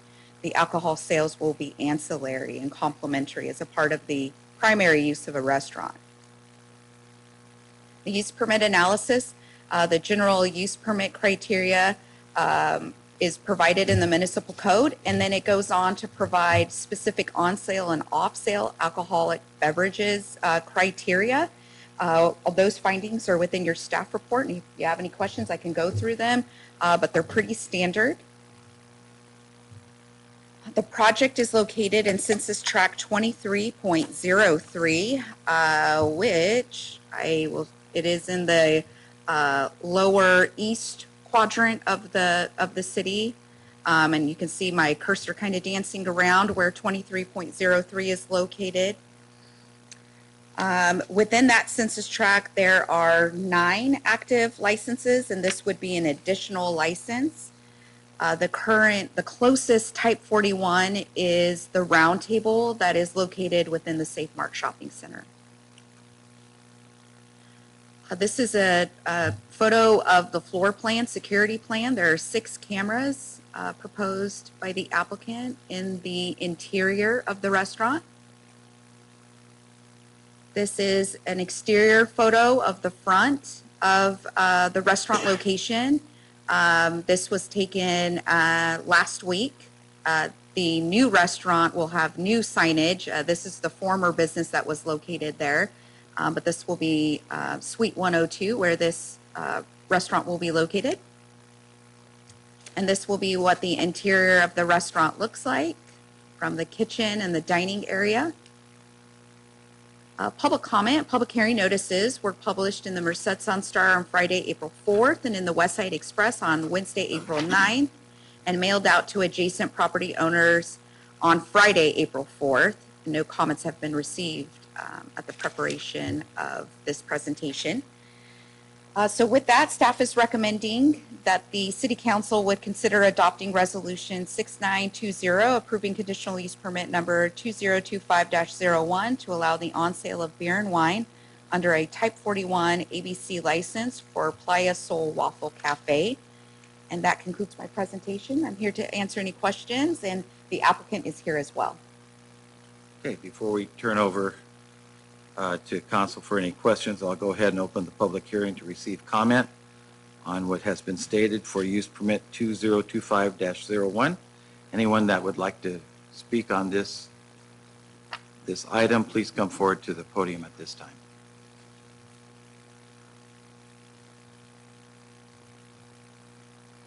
If anyone would like to plug their restaurant, please come forward to the podium at this time if you'd like to say anything. It's a good chance.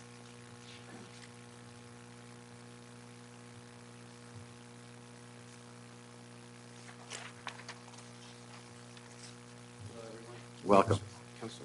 My name is Luis. My wife Maria, she's the owner. I'm just the janitor, I guess. So yeah, Playa Sol is we're basically gonna focus more like on brunch, breakfast, which is, and I noticed like other restaurants are being very popular right now with providing mimosas with the waffles, and that's where our plan is going towards more of mimosas, not selling more like beer. We're planning to sell maybe after lunch like ceviche or aguachiles, and maybe provide like micheladas and stuff like drinks like in that. But other than that, I mean, what else can I say? It's just for breakfast and lunch restaurant. When do you think you'll be opening? Not sure. We don't have a date yet, but we're focusing. The person that's going to be in charge of the kitchen, she's in Mexico right now. So when she comes back, that's when we're going to decide what day will be open if everything goes well. Great. Well, we wish you the best, and we hope you're very successful. Thank you. We need more restaurants like yours Thank coming you. into town. Thank you, everyone, for listening. Thank you. Anyone else would like to speak on this item, please come forward. I'll turn it to the council. I'm going to ask a question real fast. I've done thousands of these in my mayorship before. I don't think I've ever had to exempt CEQA on a, so what, this is new. It is. It was probably it was based on a court case that developed in Merced County, believe it or not, where any project, so if it's deemed a project, we do need to provide some sort of CEQA analysis. And that's the trigger. If it's deemed a project, we do have to provide an analysis.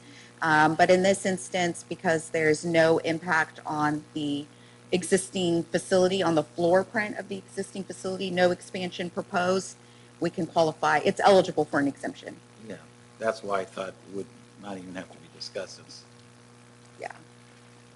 More laws. Any council comments? Anything?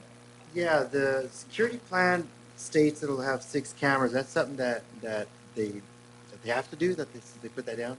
It is, and it's a condition of approval as well. Okay. And it states that it has to be to the satisfaction of the police chief. So we do work with our police chief on that item. Thank you. Any other questions? Then if we could have a motion, please. I'll move to adopt resolution number 6920 as submitted. Second? Okay, we have a motion and a second to adopt 6920 resolution as stated.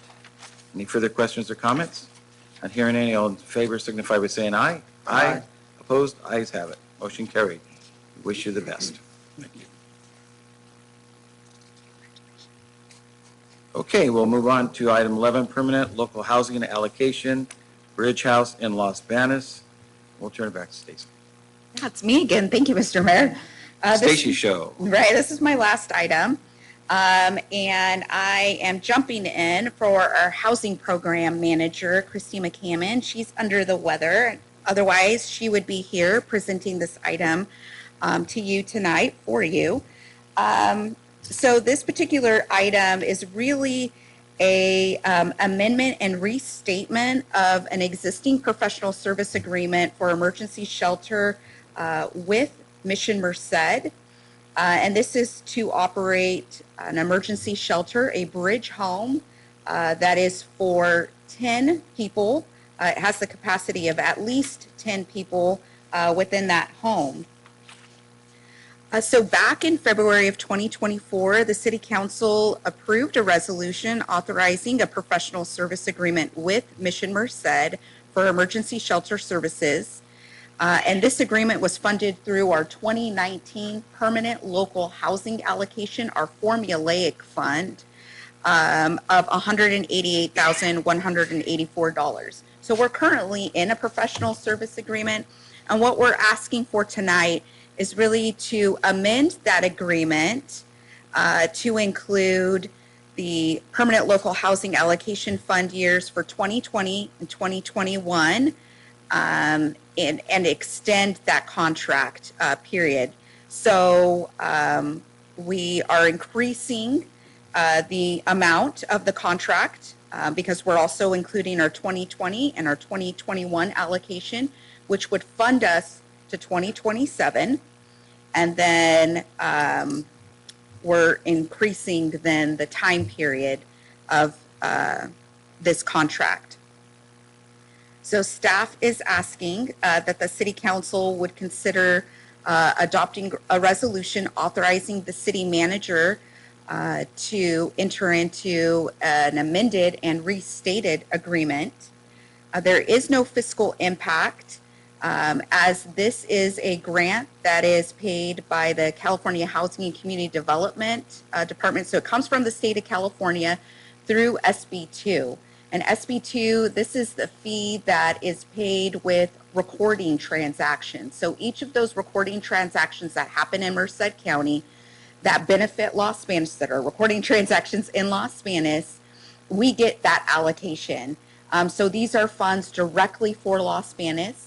They have to be used for certain criteria, certain eligible projects, which emergency shelter is one of them. And it's very important as a part of our housing program to be able to keep our emergency shelters open. It provides that transition from folks living in the encampment out on the street to being able to live in permanent housing. This emergency shelter is kind of that in-between space. And our partnership with Mission Merced has been vital to providing that service to our community. And we're asking for this amendment and restatement of this professional service agreement to continue that service in our community. That concludes my report. Okay. Any questions for staff? Just to continue as is. It's just to continue as is with the one house that we do currently fund. I saw that that one's full and has been full. Is there a plan to increase it, or is there budget to increase it? So currently with the permanent local housing allocation funds, that allocation is just sustainable for that one unit. If additional funding sources become available through the state, we will definitely apply for those funding sources. Or if other resources become available, we would love to have more emergency shelters. It's a necessary tool to be able to provide permanent housing for our participants in our community. Okay, we have a motion by the council. Yes, Mayor, I'd like to make a motion for City Council Resolution Number 6921, approving and amending the restatement of professional services agreement for emergency shelter and case management services, Mission Merced Incorporated. Second. Okay, we have a motion and a second as stated for resolution 6921. Any further questions or comments? Not hearing any, signify by saying aye. Aye. Aye. Noes? Ayes have it. Motion carried. Item 12, consideration approval of City Council Resolution 6922, accepting grant deed for 9.52 plus acres located at South Point at Regency Park for a future park and storm drain basin for public use and authorization, and authorizing the interim city manager to execute all required documents for this dedication acceptance. This will go to our Public Works Director and City Engineer, Charles Burson. Charles? Yes, sir, Mr. Mayor, members of council. This item is to accept the dedication of approximately 10 acres for park and stormwater detention basin use at South Point. It was a condition of development when the project came through in 2016, and the project has completed almost all of its phases. And as a condition, they were to dedicate the property. And we've checked their boundaries in the survey property, and it's ready for acceptance. As can be seen in the council report, it's a triangular property up against the east end of the town, east end of the city. and the plans are for a park and detention basin, and Mr. Heim can possibly address the future use as a park. Good evening. I just have a quick PowerPoint to kind of show the visual of the space. So just a quick description, it is about a little over 9.5 acres in total. As Director Bergson said, it's that triangular shape there. I'll have some further images in the next slides. This area falls under the District 11 as far as the lighting and landscape district, which would be future maintenance for whatever use that may be in the future. Intention would be to have a community meeting sometime hopefully this summer or when there's available time to be able to discuss what the future use of this space would be. Certainly a possible pathway, particularly along the canal, would be something that would be under consideration. As well, we want to consider erosion control for the basin itself, the deterioration of the dirt on the edges of that basin detention space. So here's the map. I know it's a little hard to see, but you can kind of see it's on the east side of town here, just north of Pacheco High School. So you can see Pacheco High School's football field there, and it's the detention basin that's directly north of that. Imagine Waymore was able to get a few drone shots, so I wanted to include those. You can see the basin there runs along the canal there, and there is a couple parking concrete parking stalls that have been installed. You can see the sidewalk does not carry all the way along Ward Road, so that would be something to look at as well. And again, you can see the football field there in the background. Here's another angle of it, and you can see there's a little flat space towards the tip of it where I guess potentially something could be built, like an amenity or used in some way. But other than that, there is the upper area of the basin. There is the storm station down at the bottom of the park there. That's that concrete space there. So if there's any questions or comments, I'm available, as well as Director Bergson. Okay, any questions or comments from the staff, from council? I have one comment. I know this isn't the resolution that this would be, but you mentioned a path. All the parks along that side of town are sorely lacking paths. They're basically like just big grassy fields that you can't do anything with if when it rains or like all winter long because it's just mud. Like you can go on the sidewalk, it's like these big unusable parks. So a path around that would be awesome. A path around the rest of the parks on there also awesome. Yeah, I don't know what you're gonna do with that little tip. But that's the sidewalk where the sidewalk ends is where I walk to every morning. So I'm very familiar with this space. But yeah, paths would be great. Thank you. Yeah, just south of this is where Meadowlands Basin is. That's about a 23-acre park. It's actually our largest park in the city, a couple basins there.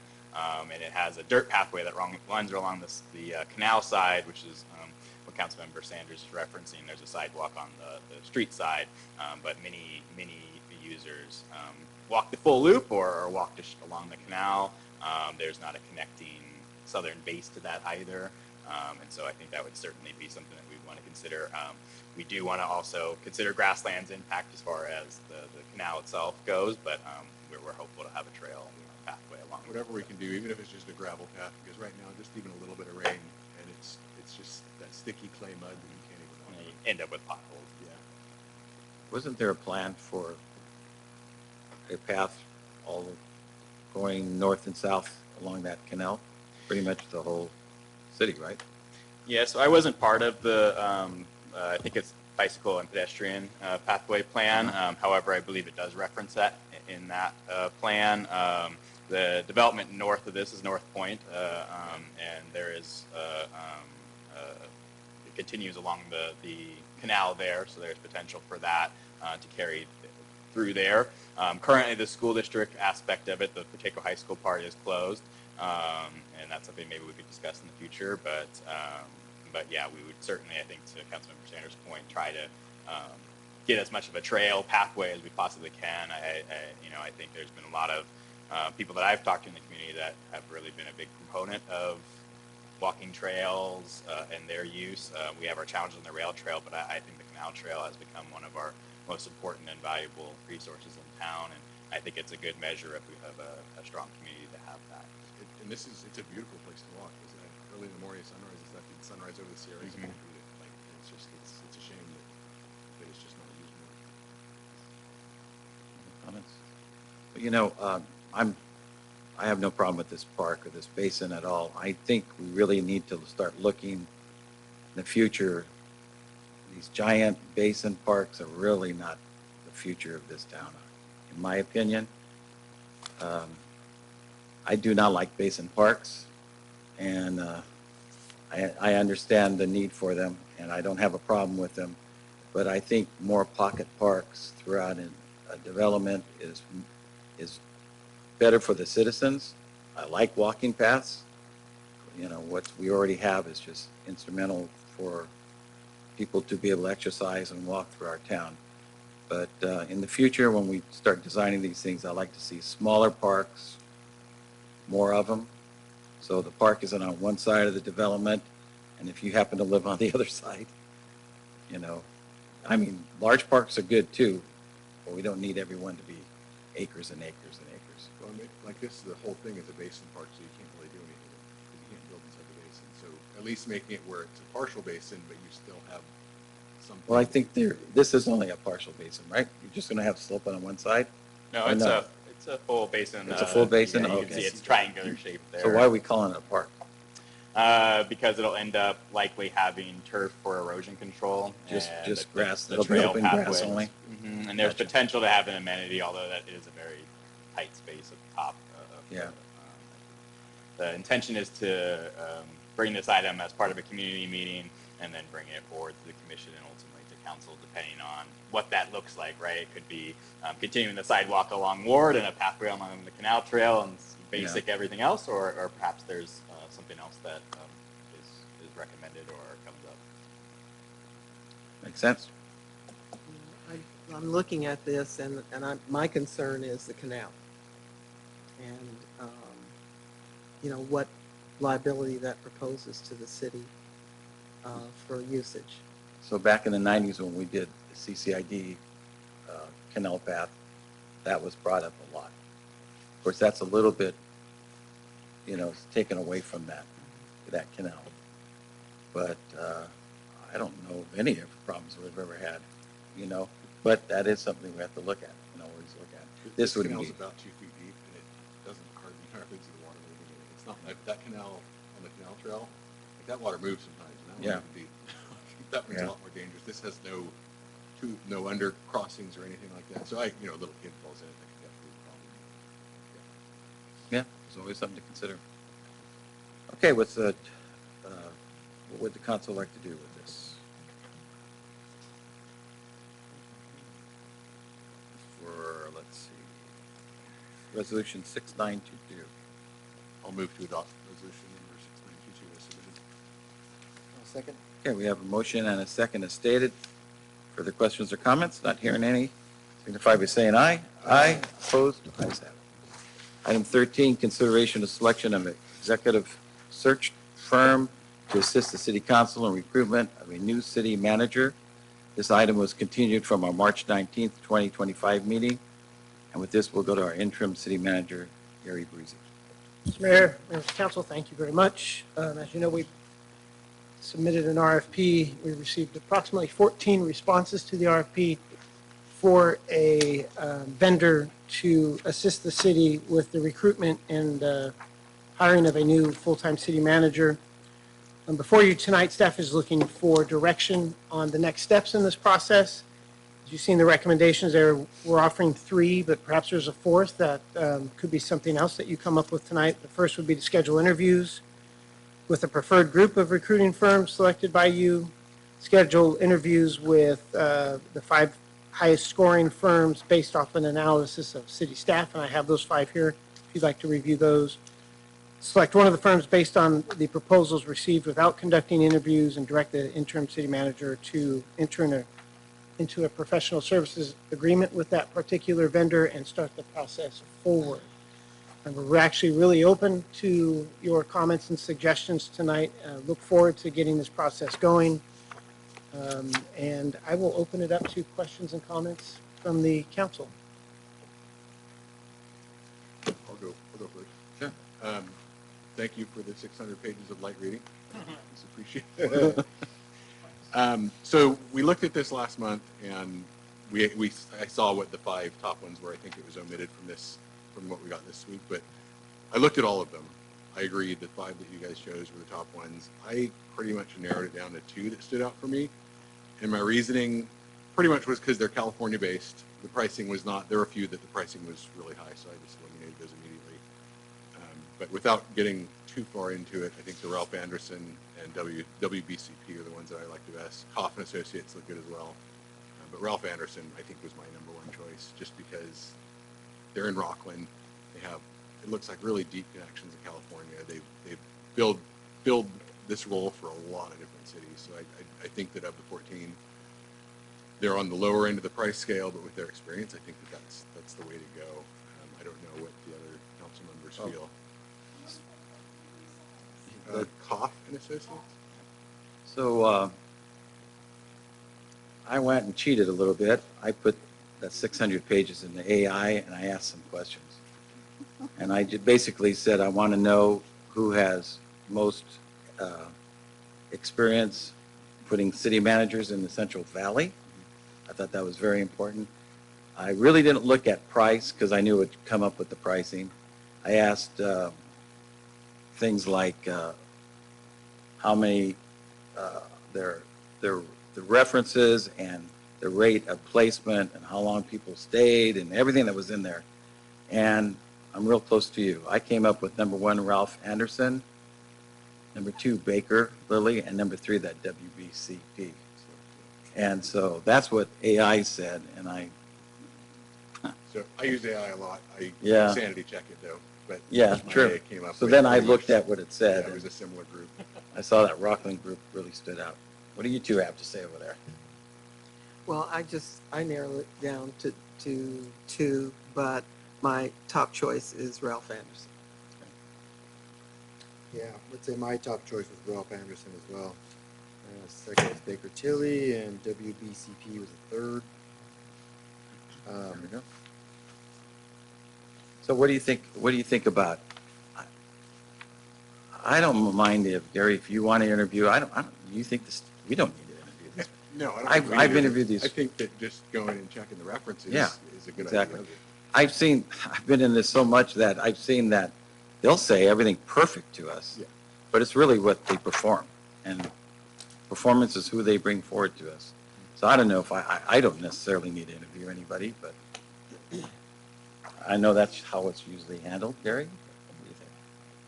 Well, I think I'm hearing that we can begin a negotiation process with the Ralph Anderson group, and we will engage with them as soon as we can in the next few days and bring forth a professional services agreement. Do you for need a to backup consider. besides you need a #2? I think that we've got, yeah, you know, why don't we, just so we get it clear. I see WBCP. I had a second one, but I have since changed my mind on that one, so it's just going to be Ralph Anderson. So I think we have enough to move forward. Ralph Anderson, from my experience with them, is a solid vendor in this arena, and they did submit the RFP. So I don't suspect if we reach out to them, they won't be interested. So we look forward to working with them, and we can certainly move forward if that's your desire. If you could put that in the form of a motion and passage, I think we'll be good. Okay. Pleasure of the council. Yes, Mayor, I'll make the motion to consider the selection of Ralph Anderson as the search firm to assist the city of Los Banos in the recruitment of a new city manager. Second? Okay, we have a motion and a second. All in favor, signify by saying aye. Aye. Opposed, ayes have it. Thank you. Advertisement of public notices, there's one to report. And Stacy, you want to report on that one item? Yes. So we have an amendment to an approved site plan. This is a project that's located on 7th Street, and it's proposing 4 multifamily residential structures totaling 16 multifamily units. This project was previously approved over a year ago, and they're amending their proposal to remove one of the residential units. And this project is located at 7th Street, near 7th Street in Wilmot. You can recall this is kind of the triangular piece just south of Alta Vista, the Alta Vista age-restricted community. So it'll be great to see this infill project come forward. That concludes my Any report. questions about that? Okay, not hearing any. We'll go ahead and turn to, let's see, our city manager's report. Gary, would you like to report? Thank you, Mr. Mayor. Just a few things tonight. In the background, staff has been working busily, and I wanted to say I appreciate everyone at the tables to my left and right's work. It's a lot of stuff going on behind the scenes, and so thank you all very much. Minnie's doing great. One of the issues that we are dealing with more and more, and we will continue to do so as a community, is the reinstatement of the state of California's Chromium-6 standard for California residents' drinking water. That new standard reduced the maximum contaminant level from 50 parts per billion down to 10. And the state has given us a just over a year and a half to 2 years, well, 2 years technically, to comply with that rule. And so staff behind the scenes is doing a lot of work with some consultants to bring our water standards within compliance of this new Chromium-6 standard. There is a reporting requirement if our water is found to be above that 10 parts per billion standard for Chromium-6. We made it through our first round of testing, and we were not required to notify the residents of our community of our water standard or water issues. That's because of the averaging that the state uses as a formula. It is likely, though, that our water will be above this standard when we go back to our testing in July. But we'll see as that comes. And that will trigger the notification process. That's not alarming. This standard was with the community back in 2017. It was retracted for a time, and it has just come back in 2024. We are working diligently behind the scenes to make that, to remedy that situation and make sure we remain compliant with the state of California's water conditions. But it is a heavy lift for staff. But you will hear more and see more from staff at the dais. We will be putting some information out in the next few months on our webpage to inform the community about Chromium-6, but it's not something to be, it's not an emergency. It's not something to be alarmed about, but we do want to make you aware of that. So you will see more of that as we go along. Some good news, the One Tree Project with Christy and her staff and Stacy, and I should say Stacy and her staff, is that about a month ago I came before you and gave you an update on that project. On Monday, we signed the disclosure documents and some loan agreements for the state. And so we are right on track with that. Next up will be before the Planning Commission. We plan on doing that hopefully this month, if not early next month. But the big part of that is to say that we remain on track.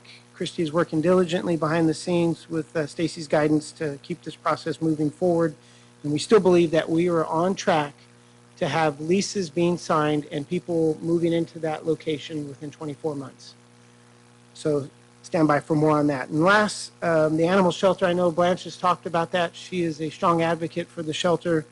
We do have progress going on. We have added a third yard for animals that is currently under construction and being put together by our contractors. We're waiting on PG&E for the electrification of the facility. That hasn't quite happened yet, so that has slowed us down. But we anticipate having that facility open by June of this year, so a couple months away, not very long at all. And last, I know people squint at these TVs all the time. I wish it were as easy as going to a local vendor and buying 75-inch TVs and replacing these 50-inch ones with much larger TVs.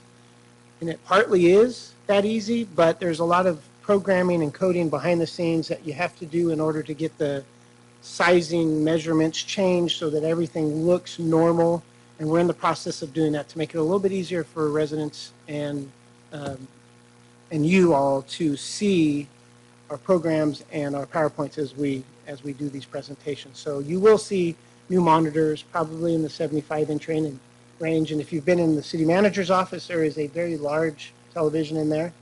It will be about that size. It's just going to take us a little bit of time to get that I think we accomplished. want But video walls. that would be okay too. So we're working on that. And Mr. Mayor, thank you. That is all I have for tonight. Appreciate it. Before you end, Gary, maybe you could just say what chromium-6 is. It's a natural occurring. Yes, and it's a natural occurring, I'm going to call it a mineral that is in our water. The state's regulation changed, that parts per billion changed. Nothing in our water has changed over the last, as far as I can tell, last 20 plus years as we've been tracking the chromium-6 issue. We are just barely over that limit, but the chromium-6 is naturally occurring along the western edge of the valley due to rock formations in our aquifers that just provide that mineral in our water. Gary, I got a question. The rest of the country, does all states have this new level? Is that? No, it's a state of California specific regulation. So in all other 49 states and under the EPA guidelines, we are currently, our water is completely safe under all of those guidelines and from all 49 states and the EPA. And to be super clear, it's not that our water has changed at all. It's just that California lowered the bar and now we're over that bar. Exactly, Councilman. So we're the only state then that they lowered that. In every other state, it's. I don't think we're the only state. Yeah.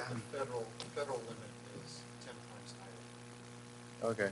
Yeah, so it's there's nothing wrong with it then. It's No, fine. It's just no. our state. Okay. Drink it every day. All right. And a disco ball. I like disco balls. Okay, with that, we'll go on to, thank you, Gary. We'll go with Evan Sanders, District 2. Evan? I don't have much. Thanks to staff for, again, you guys kill it every week with the agenda, and you can always answer all the questions.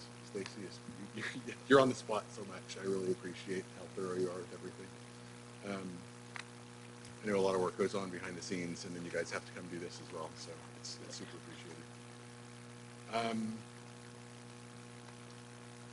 Anybody that's still watching on YouTube, I really suggest following on Instagram and Facebook, the City of Los Banos. The videos are out like crazy. If you want to know what's going on in the city, if you just follow one or the other of those, you're going to know what's happening because there's like, it seems like 2 or 3 new videos a day. And it's community meetings, it's events that are happening, it's grand openings of businesses, it's everything you possibly want to know that's going on in the city is all available there. So if you're not following it, you definitely should be. Other than that, I'm happy to be here. I feel like we get stuff done every week, and it's great. This is how I feel like City Council should work. Yeah, very good point. District 3, Marcus Chavez. Yeah, so obviously thanks to the staff. I'm surprised we're not talking about Joe Heim, because he's always got so much stuff. So you get a break, Joe Heim, hardest working man in the city, but thanks to everybody else for everything that you do. I don't know how you guys do it. I just think we need to make sure we follow up, with Scotty Silvera as far as, we need to facilitate a public discussion and get a location so we can get that going, because I know it's important to a lot of people. A lot of people have questions about the battery storage. So that's something I'd like to see, make sure we follow up with him and get that done. The next thing is, I spent part, of the last couple of weeks kind of visiting around with some of the mobile food vendors, truck vendors, and just kind of, want to understand, what are the challenges, that they're having and stuff like that. And it kind of varied. It's not all the same. Definitely, they're bringing up, shade for customers, tables and chairs. Others have concerns of strictly just the unpermitted, places that are popping up, and code enforcement, to take care of that. But some of that's not even in our city limits. So I did explain that, and that is something that lands with like Scotty Silvera. But what I would like to do is I've got a council member request. I'd like to add the mobile vending ordinance to the next agenda. I'd like to at least have some discussion about that and just kind of revisit that ordinance. All right. And that's it. That's all I got. Sounds like a good idea, and I know you actually talked to. Yeah, I visited several food vendors. Right? Yep. Really good. Okay, District 4, Mayor Pro Tem Deborah Lewis. Thank you, Mayor. I have a few things, and first of all, I'm going to say all of our employees are hardworking, so thank you all for what you do. We had our ribbon cutting through the chamber at El Pollo Loco, and I want to thank all of our department heads who turned out to that. It's really important that our new businesses that are coming in recognize that our city is behind them. We had, was it last Thursday, I believe it was, the State of the College address at the Los Banos campus, honoring the Larry Anderson family and their contributions to the campus. And also an address was given on the future of the campus and what they're bringing forward as far as the type of classes and education. And I was excited to hear about the medical aspect, since we do have UC Merced here in the area, that we expand on that, which will help us as far as our hospital is concerned and the possibility of any future hospital here in Los Banos. This past Saturday, we had our 4th annual egg hunt at Olivera Park. And present also with me was the Planning Commissioner Chair, Mr. Gregory Hicks, who is also a principal at Lorena Velasco Elementary School. So a lot of the kids were excited to see their principal there. And he joined with me on the countdown. So every year this event grows larger and larger. I kind of think maybe we have kids coming from other cities to enjoy this egg hunt in Los Banos. And afterwards, you know, the staff always has this big sud show out there where the kids can jump in a bunch of suds. So thank you to Joe Heim, and your staff is absolutely excellent as far as organization and keeping this event going, and it went quite well. So I've enjoyed all 4 years of attending this event. We have a ribbon cutting coming up at Rare Earth. This is, what's the date on that, Stacy? I don't have the date on this. But anyway, it's on the Chamber of Commerce website for Rare Earth. It will be at 12 o'clock. I forgot to write the date down on this. This coming Friday? Okay. Rare Earth Coffee. Yes, and that's on the northeast corner of Ward and Pacheco Boulevard. The city of Los Banos is also going to have its ribbon cutting for the downtown gateway, which will be April the 25th at 12:30. So I'd like to see as much of our staff there and the community coming out to that ribbon cutting.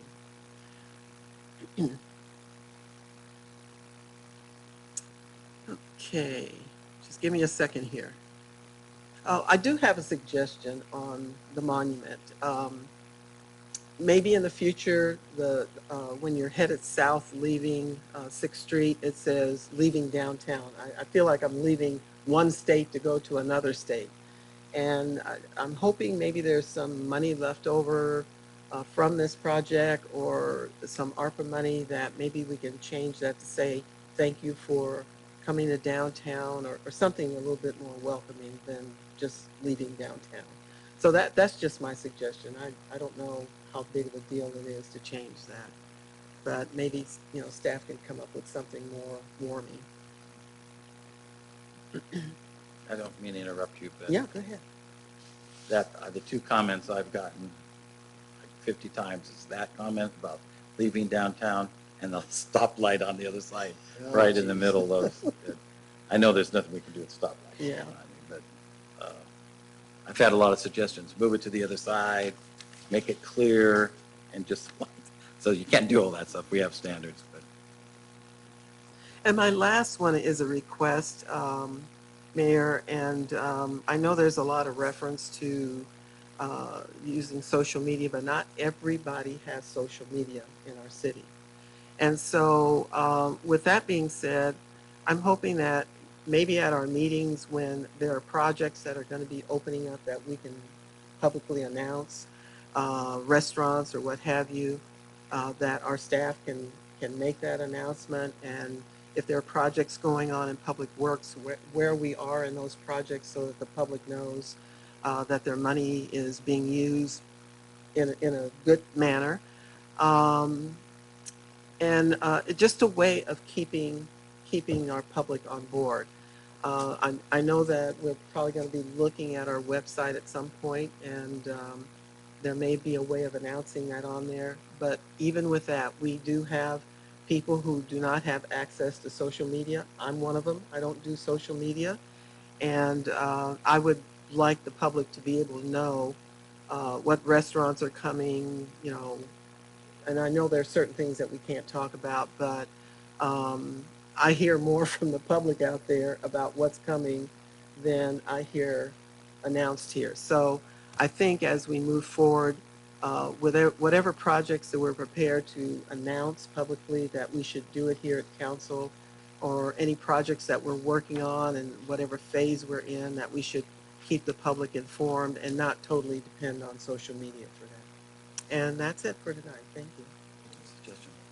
In fact, we do, Stacy, we do have that Hawaiian barbecue coming, and that's a good example of what you're talking about.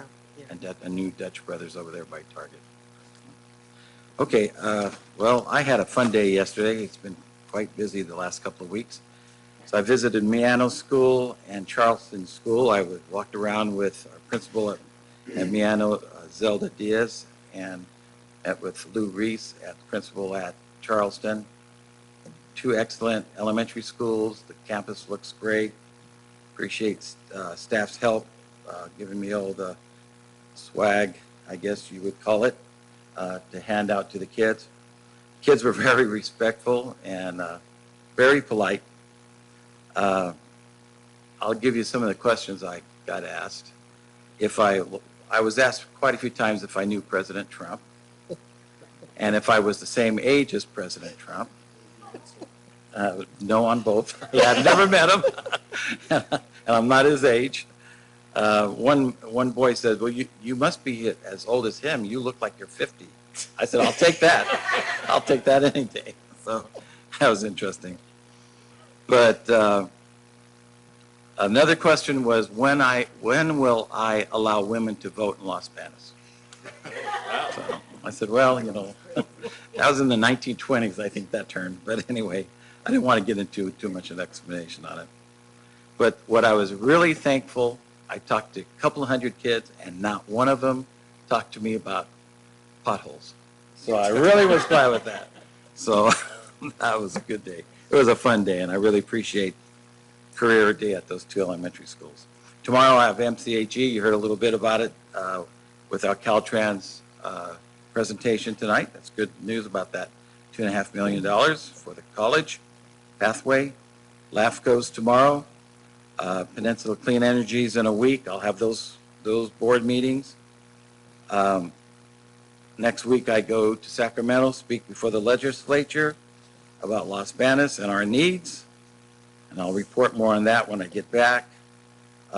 Last Saturday was the May Day kickoff dinner at the fairgrounds. That was a very well attended dinner. It was really nice, good food. And a Las Banos girl, Harleen McBride, Will McBride, who's also on our commission, his daughter won.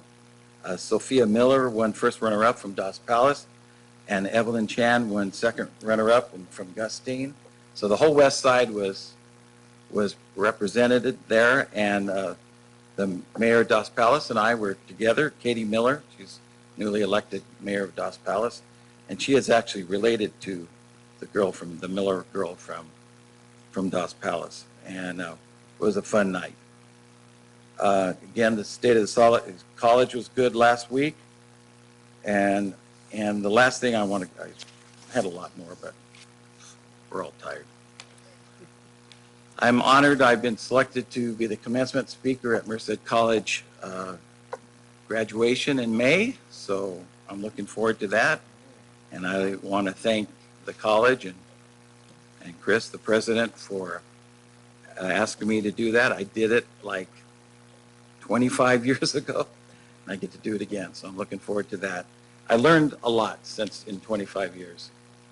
The students really don't want to listen to me, so you make it more brief. I think I talked like 15 minutes the first time, and I'll cut it quite a bit this time. But anyway, that's it. We'll be moving. I appreciate everybody's comments. I appreciate staff, We'll be moving in closed session. The first item is public employee performance evaluation, city attorney, pursuant to Government Code Section 54957. Second item is conference with legal counsel, existing litigation, pursuant to Government Code Section 54956.9. Name of the case is Greg Hostetler and Stonefield Homes et al. Versus Brent Jones, Merced Superior Court Case 24CV-05443. And the last item in closed session is conference with legal counsel, anticipated litigation, significant exposure to litigation pursuant to Government Code Section 54956.9, and that's one potential case that we'll be reviewing. If any decisions are made in closed session, we'll be coming out here in public and announcing those decisions and or taking a vote on them. So with that, we'll be back in closed session, and we can go ahead and so we'll be after the closed session, we'll come out here and speak about closed session if any determination has been made. But we'll be adjourning to 9 a.m. on Tuesday, May 6th at the Los Banos Police Department at 1111 G Street to conduct a city council goals and objectives workshop. And that is not open to the public. That's staff, and it is open to the public. Oh, it is? It's good. That's even better. Okay. So it will be open to the public, so we're inviting you all to be at 9 a.m. on May 6th at the police department. If you want to be part of the goals and objectives for our city, I was thinking we were having one of those privately and then going to public after that, but I'm glad we're doing that. That's better. So with that, we'll be going to closed session. Thank you.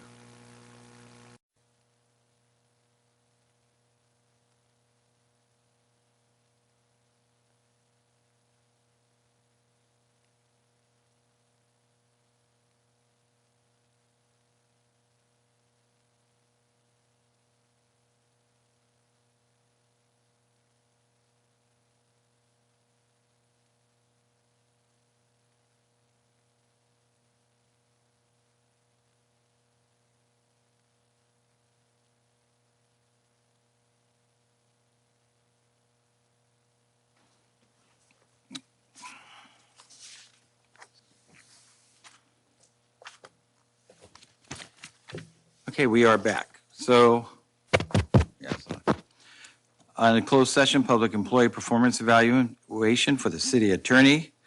Advisement was given only, nothing to report out. Under conference with legal counsel, legal litigation, Government Code Section 54956.9, Greg Hostetler, Stonefield Homes et al. Versus Brent Jones. Advisement was given to counsel. No action will be taken. Item C, conference with legal counsel, anticipated litigation, significant exposure to litigation pursuant to Government Code 54956.9 again. That was one potential case. Advisement was given only to counsel. No action will be taken. Appreciate everybody keeping with us this evening, and this meeting is adjourned.